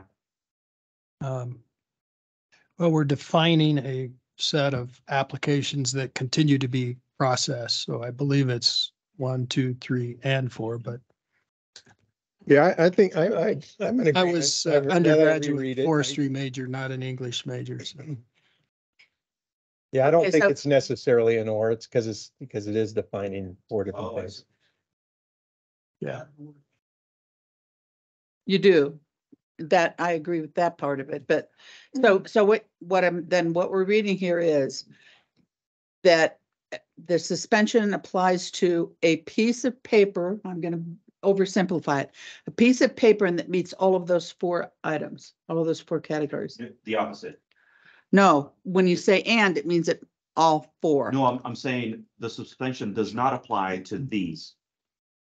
Okay, The but following applications. It does not apply. got it. Yeah. I, Yeah. okay. Thank you. I'm sorry. That's all right. Apologies. That's all right. I mean, we want to get this right. My English teacher was named Mrs. Johnson. And you are now going to be Councilmember Johnson. Okay, other questions or comments from the council on the revised? And those are the only changes? No. There are more. Yeah. Going through one section at a time. Yeah, okay. Yes. Section 5. So, yes, section 5, first sentence used to refer to every 2 months. Now it says no less than monthly. But Section 5. Wait, I do have can we scroll back up to section 4? I just see, because I see July 15, 2024 in there. That's the end That's date. the end date. That hasn't changed. Yeah, that's the end date and unless we change it. Okay. Along the way.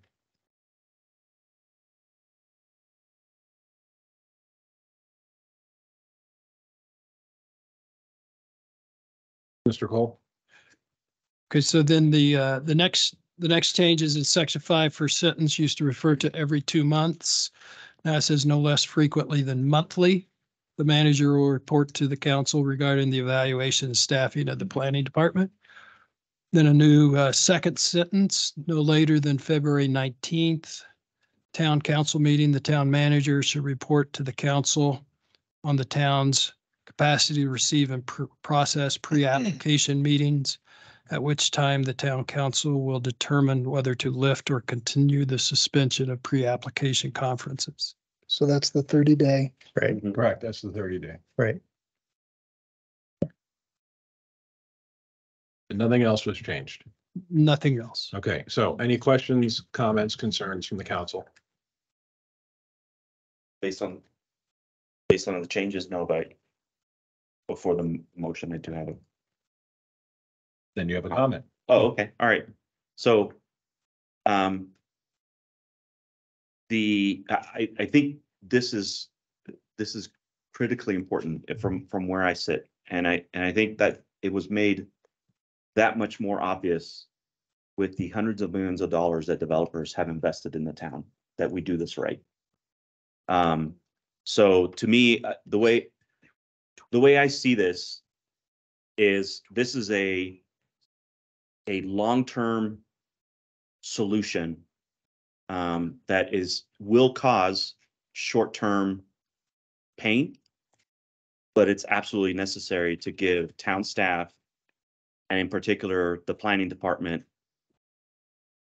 the direction that not only town staff deserve, but also developers and citizens. And so it's just, I'm a big believer in doing things right.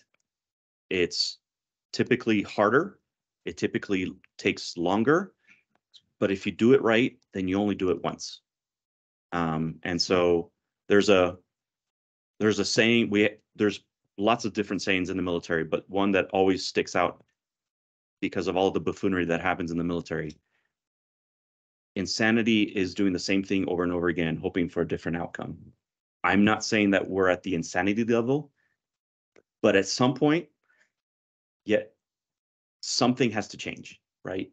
And so this is our way of giving the power to the town manager, town staff to get it right.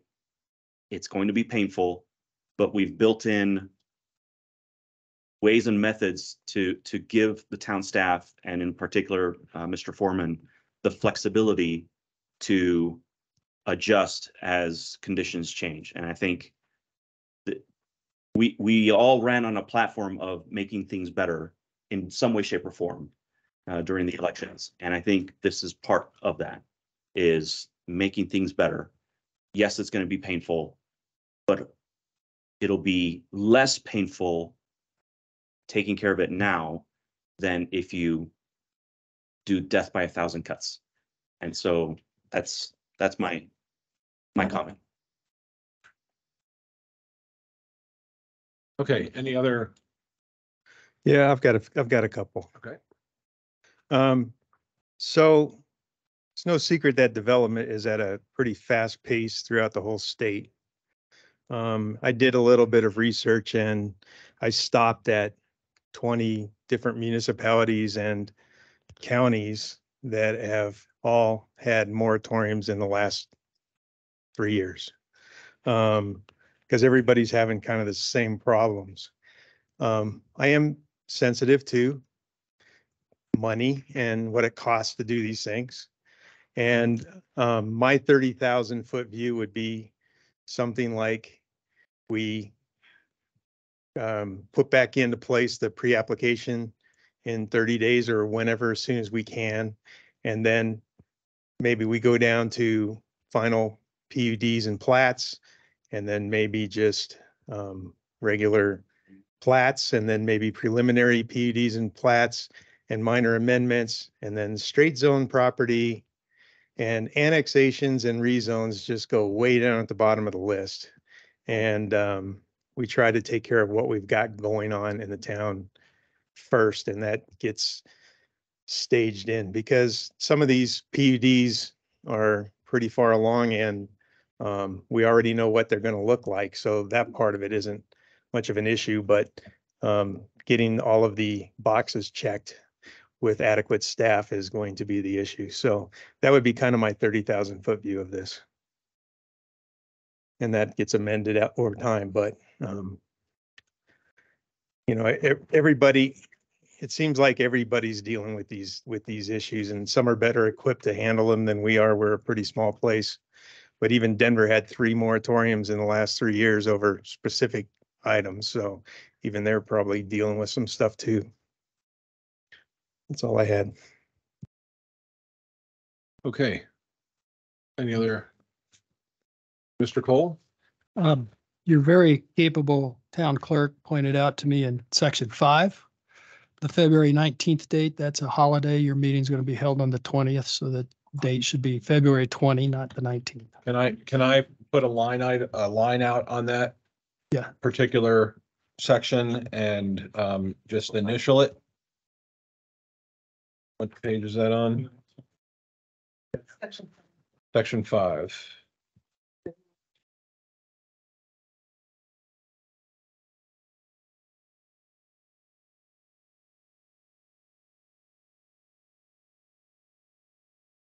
Okay, thank you for pointing that out. If there's no other questions or comments related to this ordinance, then I will look for a motion. All right, I'll make a motion to approve ordinance number 04-2024, an ordinance temporarily suspending new applications under the Town of Monument Land Development Code as modified. I second. We have a motion in a couple of seconds. Ms. Erickson? Mayor Pro Tem King, Yes. Councilmember Kimple, Yes. Mayor LaKine, Yes. Councilmember Fiorito, Yes. Councilmember Abbott, Yes. Councilmember Romanello, Yes. Councilmember Chronic. Yes. That motion passes 7-0. I wanted to thank for those that are still online and those that are here. We heard you. We're going to do the best we can to help support the town to get this remedied as quickly as possible so we can continue the applications as expeditiously and accurate as possible. So thank you for sticking around and providing your testimony and hearing us out. Yeah, and I'd like to thank everybody as well too. And Mr. Chapman, thank you for coming up with some good suggestions. I think that will help us ease through this. All right, we will move on to resolution number 03-2024, appointing a local resident to the PPACG Community Advisory Committee. Mr. Foreman. Yes, once again, we're bringing back to you, the Community Advisory Committee is an advisory committee to the Pikes Peak Area Council of Governments on matters affecting regional transportation, aging issues, air and water quality, and military installation community compatibility planning. CAC members consist of those appointed citizen representatives from local governments in the Pikes Peak region, community-based organizations that are granted memberships at the discretion of PPACG, and general citizen at large membership. Our area representative, Terry Hayes, has served 2 consecutive terms as of November 20th, 2023, which is the term limit established by the bylaws. Therefore, the town of Monument may appoint a new representative. Notice this opportunity was displayed in our town's website and all social media platforms. I think at our last meeting, there was someone that's raised their hand that they might want to be our appointee, and that was Miss Karen Lusby. And Karen provided you with her background and her resume. And so that is the only one that we've had to say that they wanted to be on this committee. And I think it's a very good choice. So I would present to you Miss Karen Lusby if you want to interview her or ask her any questions. Okay, is there anybody who would like to grill Mrs. Lusby? Spouses are not allowed to grill. I think she's more qualified than any of us would have expected to get, so I don't have any questions for her. Mr. Foreman, is this a 1-year position? Or can we lock her in for 3? She's trying to figure out how many terms she can lock you in for. You are. Is it 1? Served 2 consecutive terms. Okay, 2 okay, got it. 20 years. 20 years. 10 years each. Okay, Ms. Lusby, do you want to say anything to the council?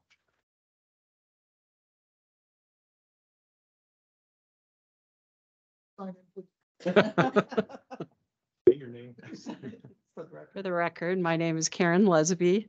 No, I think this would be a great opportunity. I think I said in my letter, I've lived in Colorado pretty much my entire life. My background is in environmental planning, transportation planning, all different kinds of planning. So this is an opportunity to be involved in the region, to offer my opinion, which I have lots of. And, I would very much like to represent the council in terms of needs. And we've been fortunate to be involved since we moved to Monument 6 years ago. So this gives me an opportunity to be more involved down here. But like I said, I do have a perspective for the entire state because I have lived here for a very long life so far. So I've seen what happens to the state, and I have ideas of how I'd like to see things improved. Excellent. I think you're going to, from a regional perspective, you'll be representing the region. So our Right. neighbors all the way east are going to appreciate your insight to that too. And I think PPACG is going to benefit from you being on there. I look forward to us crossing paths because I sit there on the board. Thank you. So you're on the. I'm on the big board? PPACG Oh, you're the board. big board. You're on the aging, right? Yes. Okay. AAA. So, If you have a flat tire, you call her. okay. Okay. Thank you. Thank you. Thank you. Yeah, Okay, so appreciate any other questions or comments? Then I'll look for a motion for resolution 03-2024. I move that resolution to approve resolution number 03-2024, appointing Karen Lusby to the PPACG Community Advisory Committee. Second. We have a motion and a second. Councilmember Romanello, Yes. Mayor Pro Tem King, Yes. Councilmember Fiorito, Yes. Councilmember Abbott, Yes. Councilmember Chronic, Yes. Mayor LaKind, Yes, Councilmember Kimple. Yes. Thank you. that motion passes 7-0. Congratulations.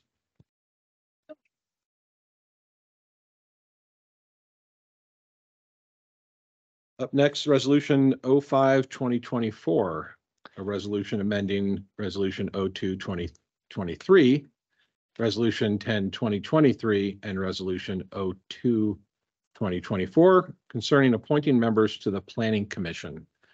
Mr. Foreman. So Mayor and Council, as discussed previously, this resolution is to correct some of the mistakes we've made previously. So background, on January 3rd, 2023, the Town Council passed Resolution 02-2023, appointing 4 members to the Planning Commission. The expiration dates on this resolution incorrectly identified their expiration as December 31st, 2025. Similarly, on February 6, 2023, Town Council meeting, Resolution 10-2023 appointed a single alternate Planning Commission member with an incorrect expiration date listed as December 31st, 2025. These expiration dates should have been listed as December 31st, 2024. Also, Resolution 02-2024 passed on January 2nd, 2024, incorrectly identified Craig Smith as an appointee when the resolution should have identified Chad Smith. Thank you for recognizing that. The discussion is Resolution 05-2024 presented here is meant to amend the three previously stated resolutions with the following amendments. Resolution 02-2023 will have the date of expiration for 4 Planning Commission members' terms changed from December 31st, 2025 to December 31st, 2024. Resolution 10-2023 will have the date of expiration for 1 alternate Planning Commission member term changed from December 31st, 2025 to December 31st, 2024. And Resolution 02-2024 will have correctly identified the name Chad Smith instead of Craig Smith.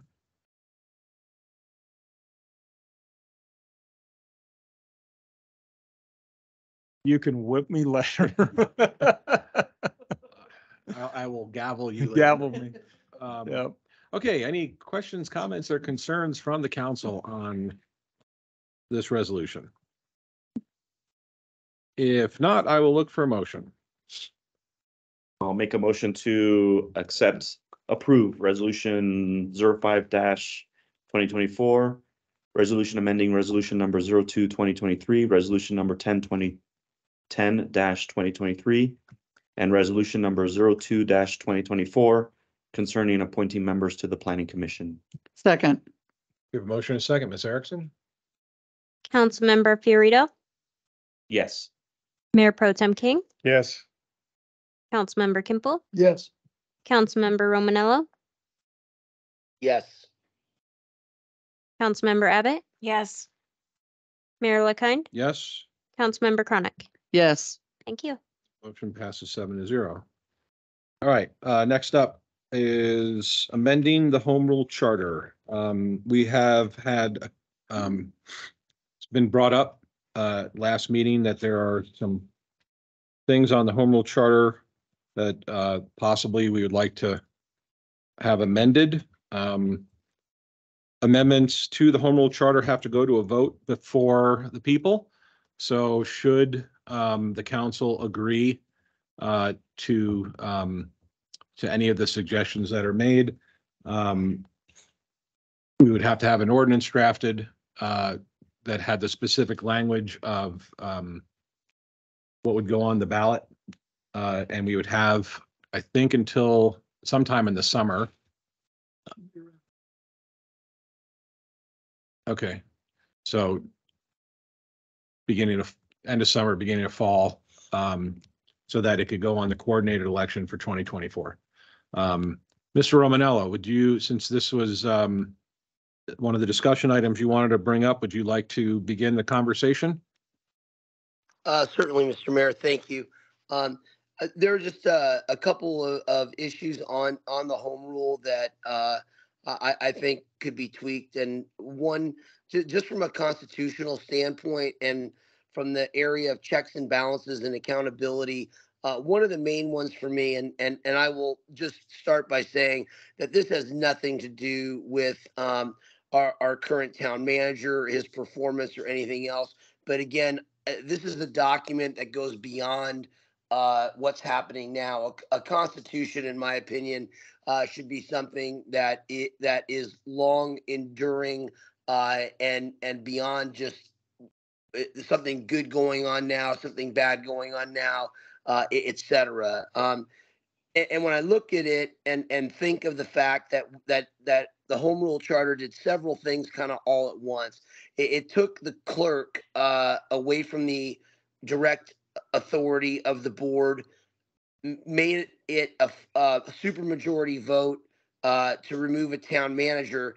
And then because of our current situation with an attorney, which is the only other quote employee of the town that reports directly to the board, it seems that we're in and Mr. Cole is doing such a phenomenal job, but we're in a contract attorney status, not a staff attorney, not a staff attorney that is on site, that necessarily has a pulse necessarily of what's going on in staff within the town walls on a regular basis. There just doesn't seem to be a whole lot of checks and balances there the way in a constitutional republic we are. So in some way, manner, or form, I'd like to address that. I don't have all the answers.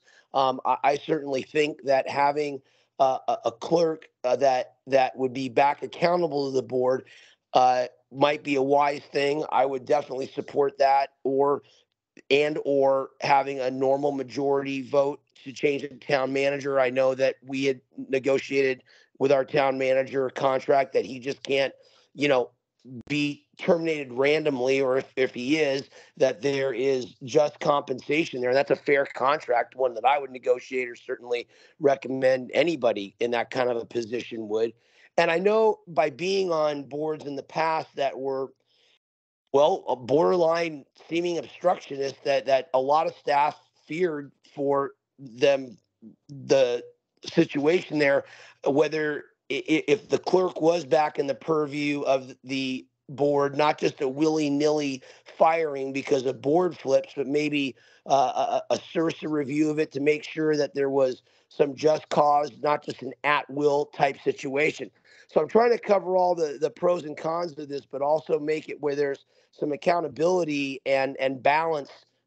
There is the issue that I mostly wanted to bring up. Okay, well, this is a discussion item, so it's, anybody could speak up if they've got something to say. I'll speak up since I know a lot about this.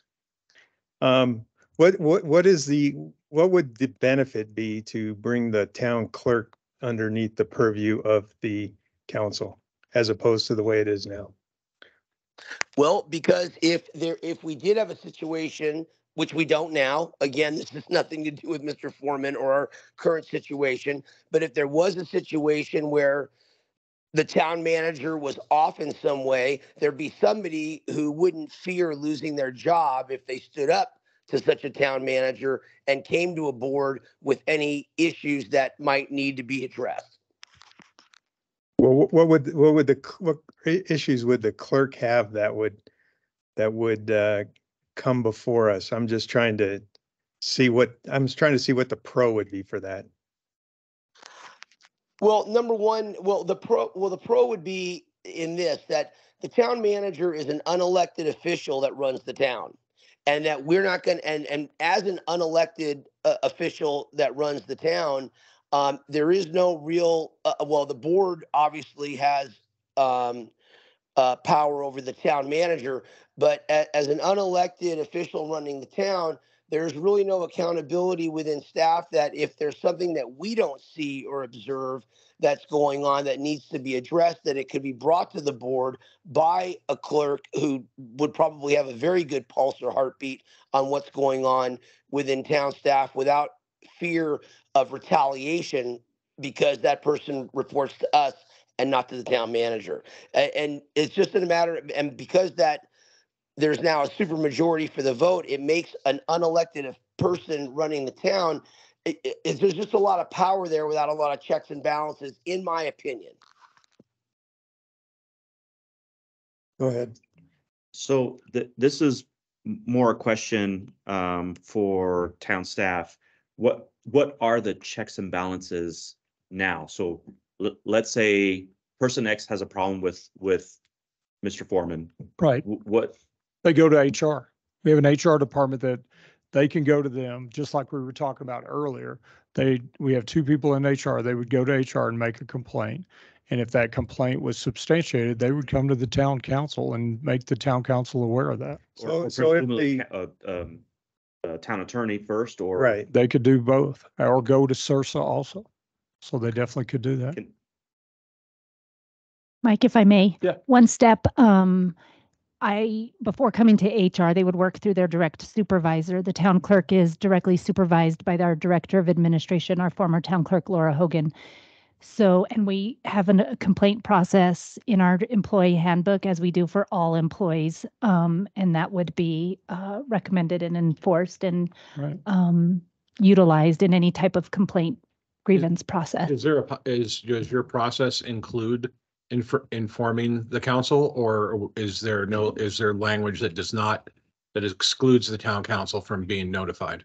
So I guess it's all dependent, right? Because given that the person in the town manager seat only reports to us, Right. Right. the process should be reflective of that if there is a complaint filed, that it absolutely has to get before the town council and it's not negotiable. No, I agree with that. That if it is a complaint against the town manager, it should go, to HR, and then HR should make Right. the council aware of. You would be his direct supervisor in a sense. I mean, Just I like would we probably. any other director, if that one of their process employees. that. Yeah, and I believe the attorney would come in and help me with that process Exactly. to kind of direct right to you as well. And, looking at it from another perspective is, the town clerk has obligations to report certain things during campaign finance and things like that, there needs to be a buffer from the other end as well. And so that's where she falls into our employee handbook and our employee protocols.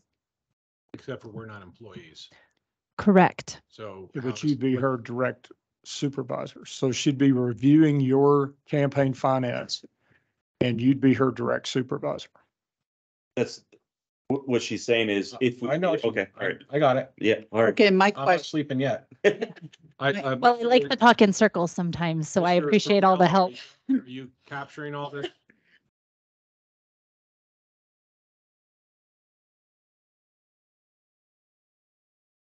His mic's His mic's muted. muted.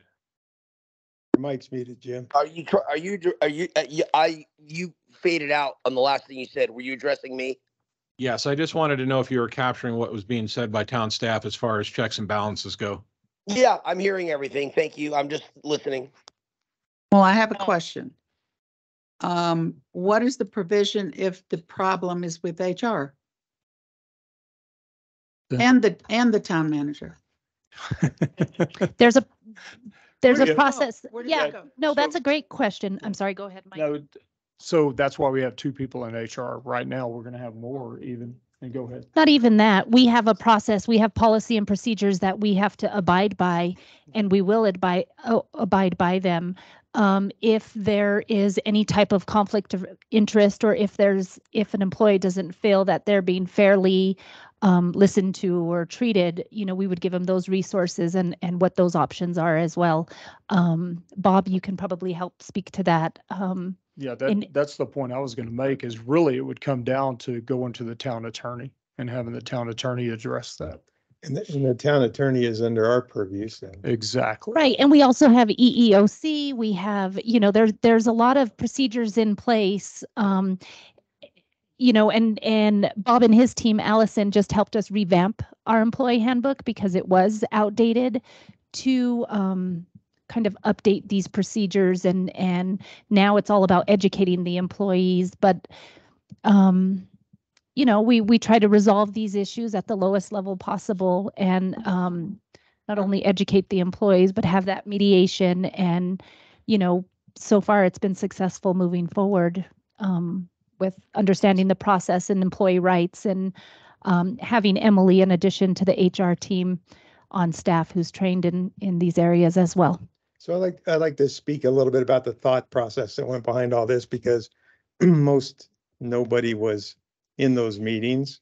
And when these discussion points came up, we had talked about, the town clerk, for an example, being our employee, for lack of a better term, whereas a new board could come in and change up that position pretty much at will.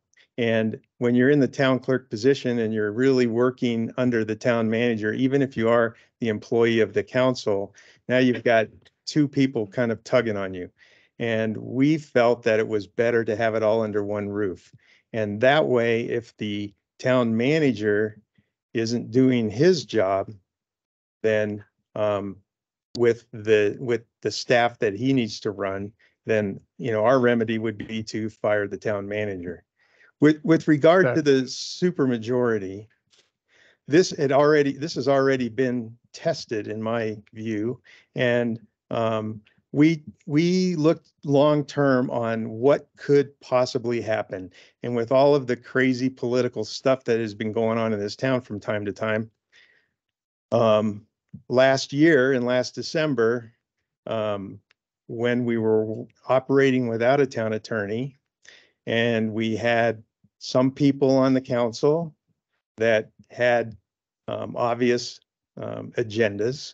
I'm not going to name names, and I'm certainly not pointing fingers at you, Jim, because I think that you were not one of them. But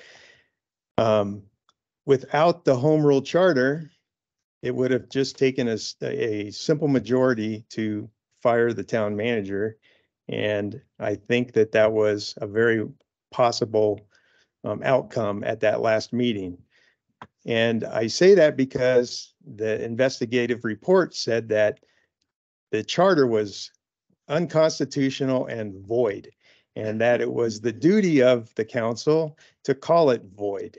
And the only reason that they would have done that or could have done that was to go into an illegal executive session, declare the charter void, and a simple majority could have fired our town manager.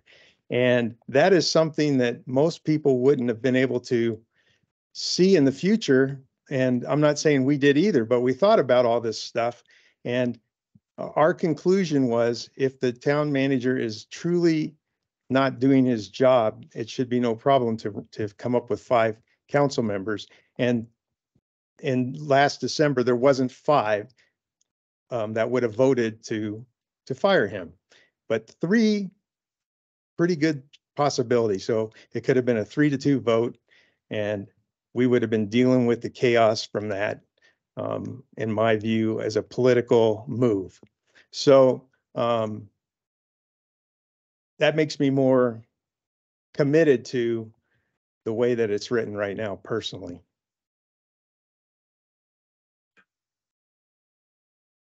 One little bit that I forgot to mention, if I may, in speaking to the clerk's position, the clerk handles citizen complaints.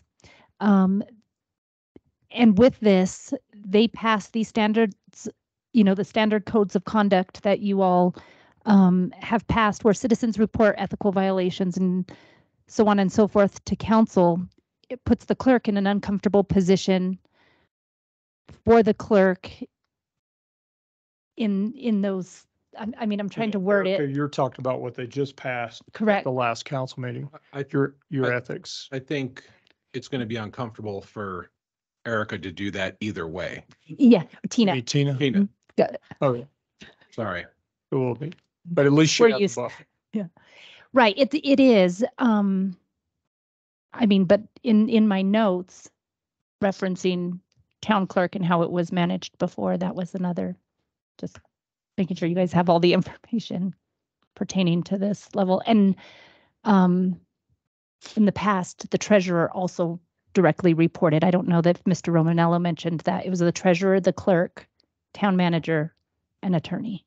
Town attorney. Yeah, was there something that you could add as to why the treasurer wasn't added to the list? Well, it was really the same reason, because every 2 years, the treasurer would be up for review again. And we wanted to make sure that that person wasn't feeling threatened by their jobs, or maybe wouldn't even apply for the job, because that they had to go through that review process every 2 years with a new council that may or may not have a different agenda. Again, we felt that if the treasurer or finance director in this case wasn't doing their job, then it falls back on the town manager. And, you know, we're more like a board of directors here, where a board of directors would be the same way in a large corporation, you know, like Microsoft or whatever. They have the power to fire the CEO, and that's pretty much about it. And that was our thought. And again, we have the town attorney, so we do have an advocate for us with the inner workings of the town, because he's inside the town operations on a daily basis, pretty much. Were there examples of other municipalities that had also done this? Yeah, there were several, and I don't remember what they all are, but we did look at that, and it seemed like it was, I don't remember, but I think it was like a majority of them that went with that system after they went home rule. But I don't remember the details of that. Okay, I don't have any other questions, or anybody else have anything they want to bring up related to this? I remember that I called Matt Brunk paranoid because he kept going on about this, and he said it could happen, and he was absolutely right. And that, Joel, didn't you have that big binder with all the different?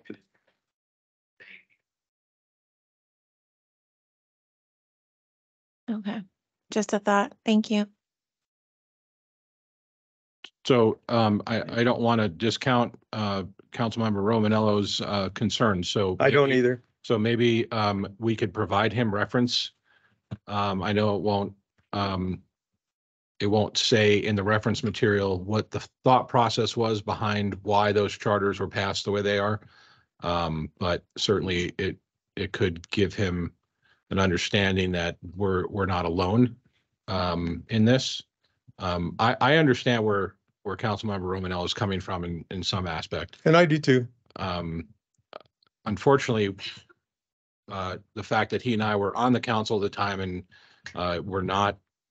we did not attend any of the meetings, we didn't get to hear the discussion.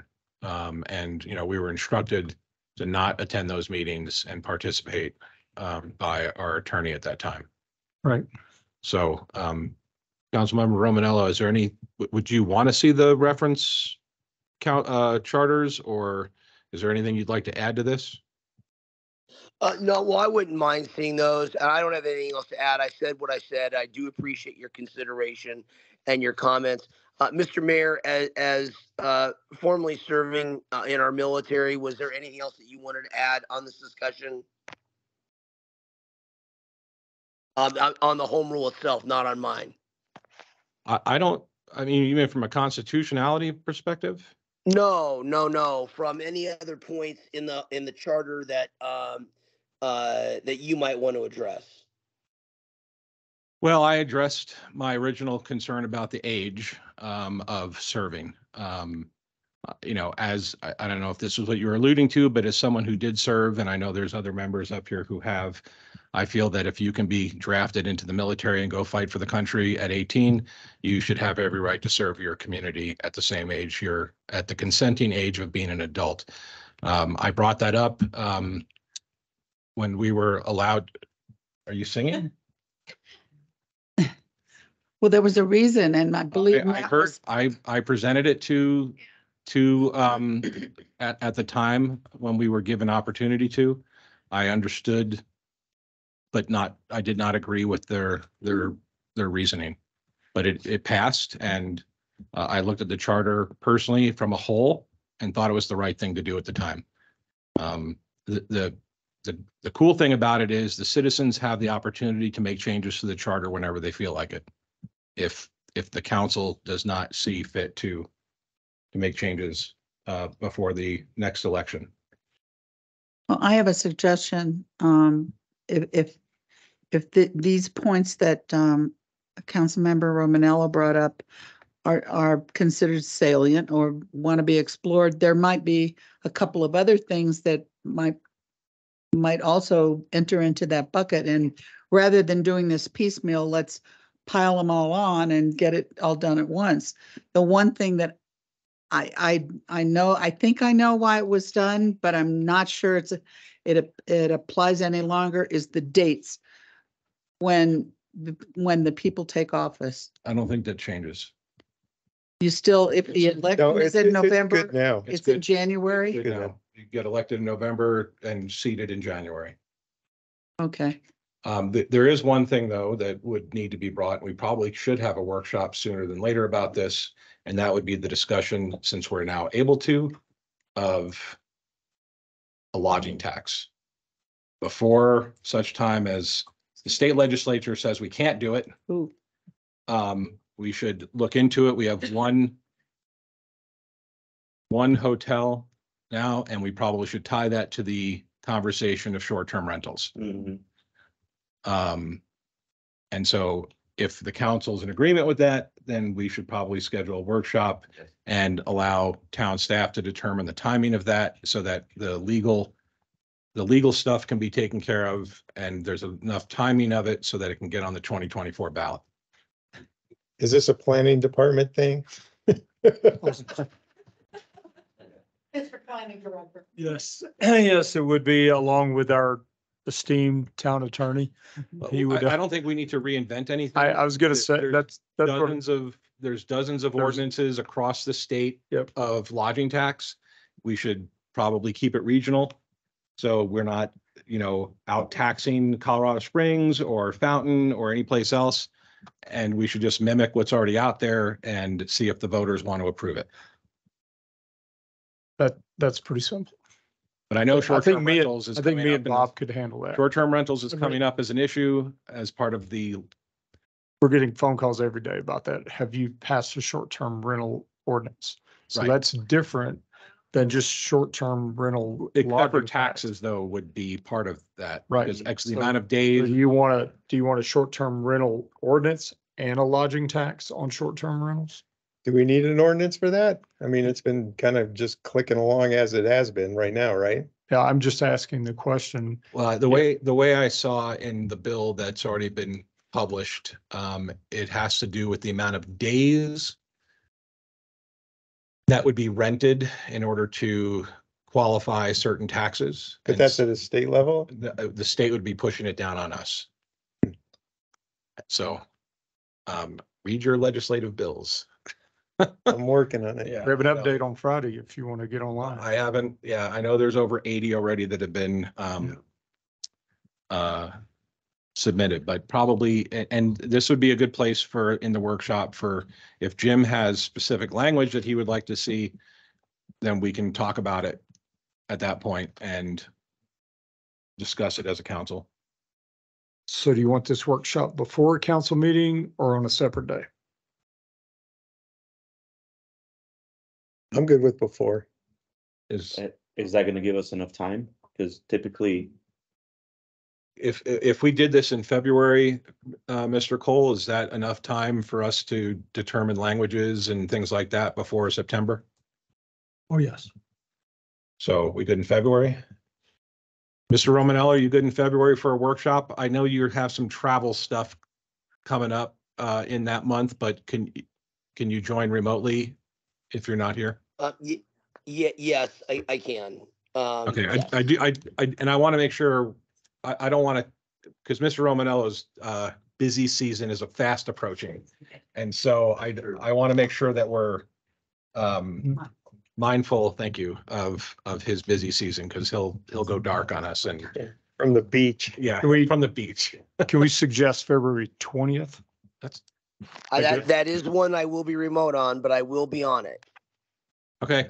Yeah. We'll have a workshop scheduled to discuss in general upcoming ballot initiatives for 2024. Again, thank you all for your hearing me and consideration. Thank you for Thank you. bringing that up. Yep, thank you. Okay, we'll move on to the second discussion item. This is the installation of a welcome sign at Highway 105 and the I-25 exit ramp on an existing retaining wall. Mr. Foreman? Okay, as you know, we have a great relationship with Classic Homes. We do, we really do. And I apologize if I said anything out of line earlier. But we do, and they've, constructed Jackson Creek Parkway, part of it for us. They've donated 2 acres of land to the town of Monument. But also at the same time, they have, I came up with a suggestion to put a welcome sign on their retaining wall on their land, and they've agreed to do that. And so in your packet, you'll see a suggestion. I showed it to Madeline. Madeline likes it also, of our welcome to Monument with our logo on there. And not only did Classic Homes allow us the opportunity to put this on their retaining wall, but they also hired the designer to design this. So just presenting it to you, it's less than $20,000. It's less than my limit, but I would never put something in the town of Monument that says, welcome to the town of Monument, without coming to council and say, hey, do you like it? Would you like it there at the entry? Remember, this is the I-25 entry to the town of Monument. I've got questions. Yes. First one is it going to be backlit at night? The opportunity is there, but I think we'd have to pay for that. We didn't put the flags in because the flags really made it look convoluted through there. Most people I talked to, plus some of the staff members and their own designers, said that that was a little too much. So I'm not certain. I know there's a lot of light. There's a lot of street lights there that probably are going to help light that up because it's right near the intersection. Okay. And then the second thing is there a way, I don't know if we can look back on our records to see who designed our logo, and I know this is nitpicking, but can we change the letters that say Monument and make them centered on the logo? That is a question I'll have to ask Madeline because I they're was not not centered. involved in that. When I ran, I had a designer do my stuff, and we dug into the pixels, and the logo is just off slightly. It doesn't. Yeah, I had to say that because now I can't unsee it. You see it though. I appreciate that.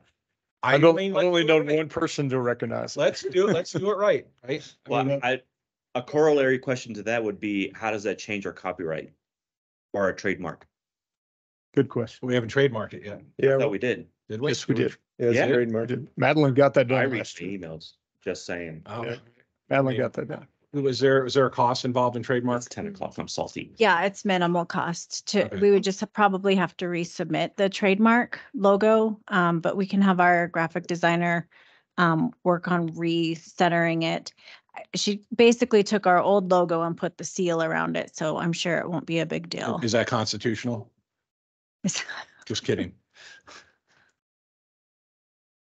That was my only two things about it. I think this is a brilliant place to put this. If the council is in agreement with it, do they have any? Senna? She wants glow in the dark letters. Well, that's why I brought it up, to see if the letters would be color changing behind the town of Monument, where it was shadowed. If there's, yeah, there's a way to have LED, backlit LEDs behind the letters to kind of. Okay. You got to get So- power out there. Yeah, so There's power. Right So- there.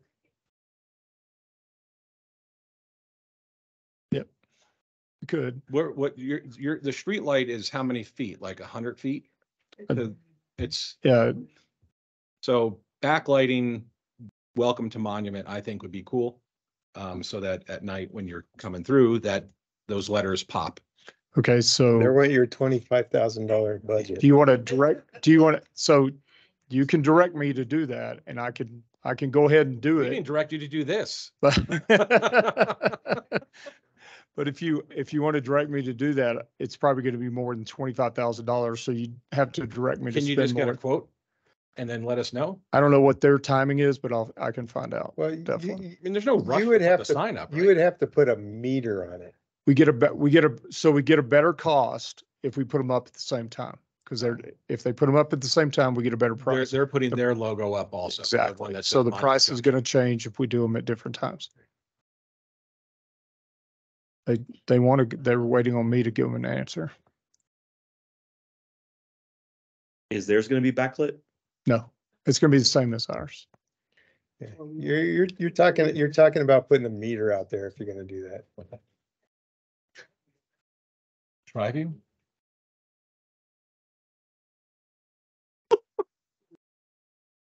Run an extension to my house? Extension cord, yeah. To your house. So what? Mike, if it's gonna be a problem with lighting and timing and whatnot, then I just would love to see if we can find out about the logo. And if it can't be done, it can't be done, but it would be cool if we could do it. So what's the direction from the council? On this? Don't, Yeah, I agree. Do I know? I personally don't think you need to light. I think you can light it later. You're gonna have to put a meter there and you're gonna have to trench. You're gonna have to get, I mean, it's not a cheap job. I can tell you that right now. We can go without lighting to start, and we can talk about lighting at another time.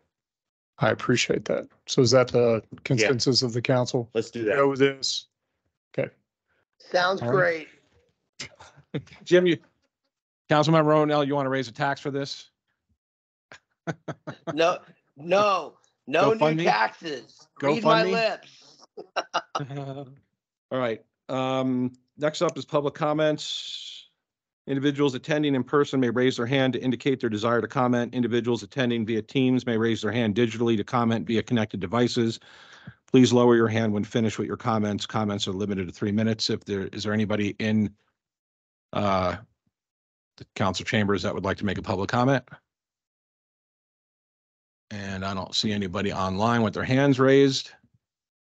So we will close public comment. There are no council authorization items this meeting. Anybody who would like to make a council comment?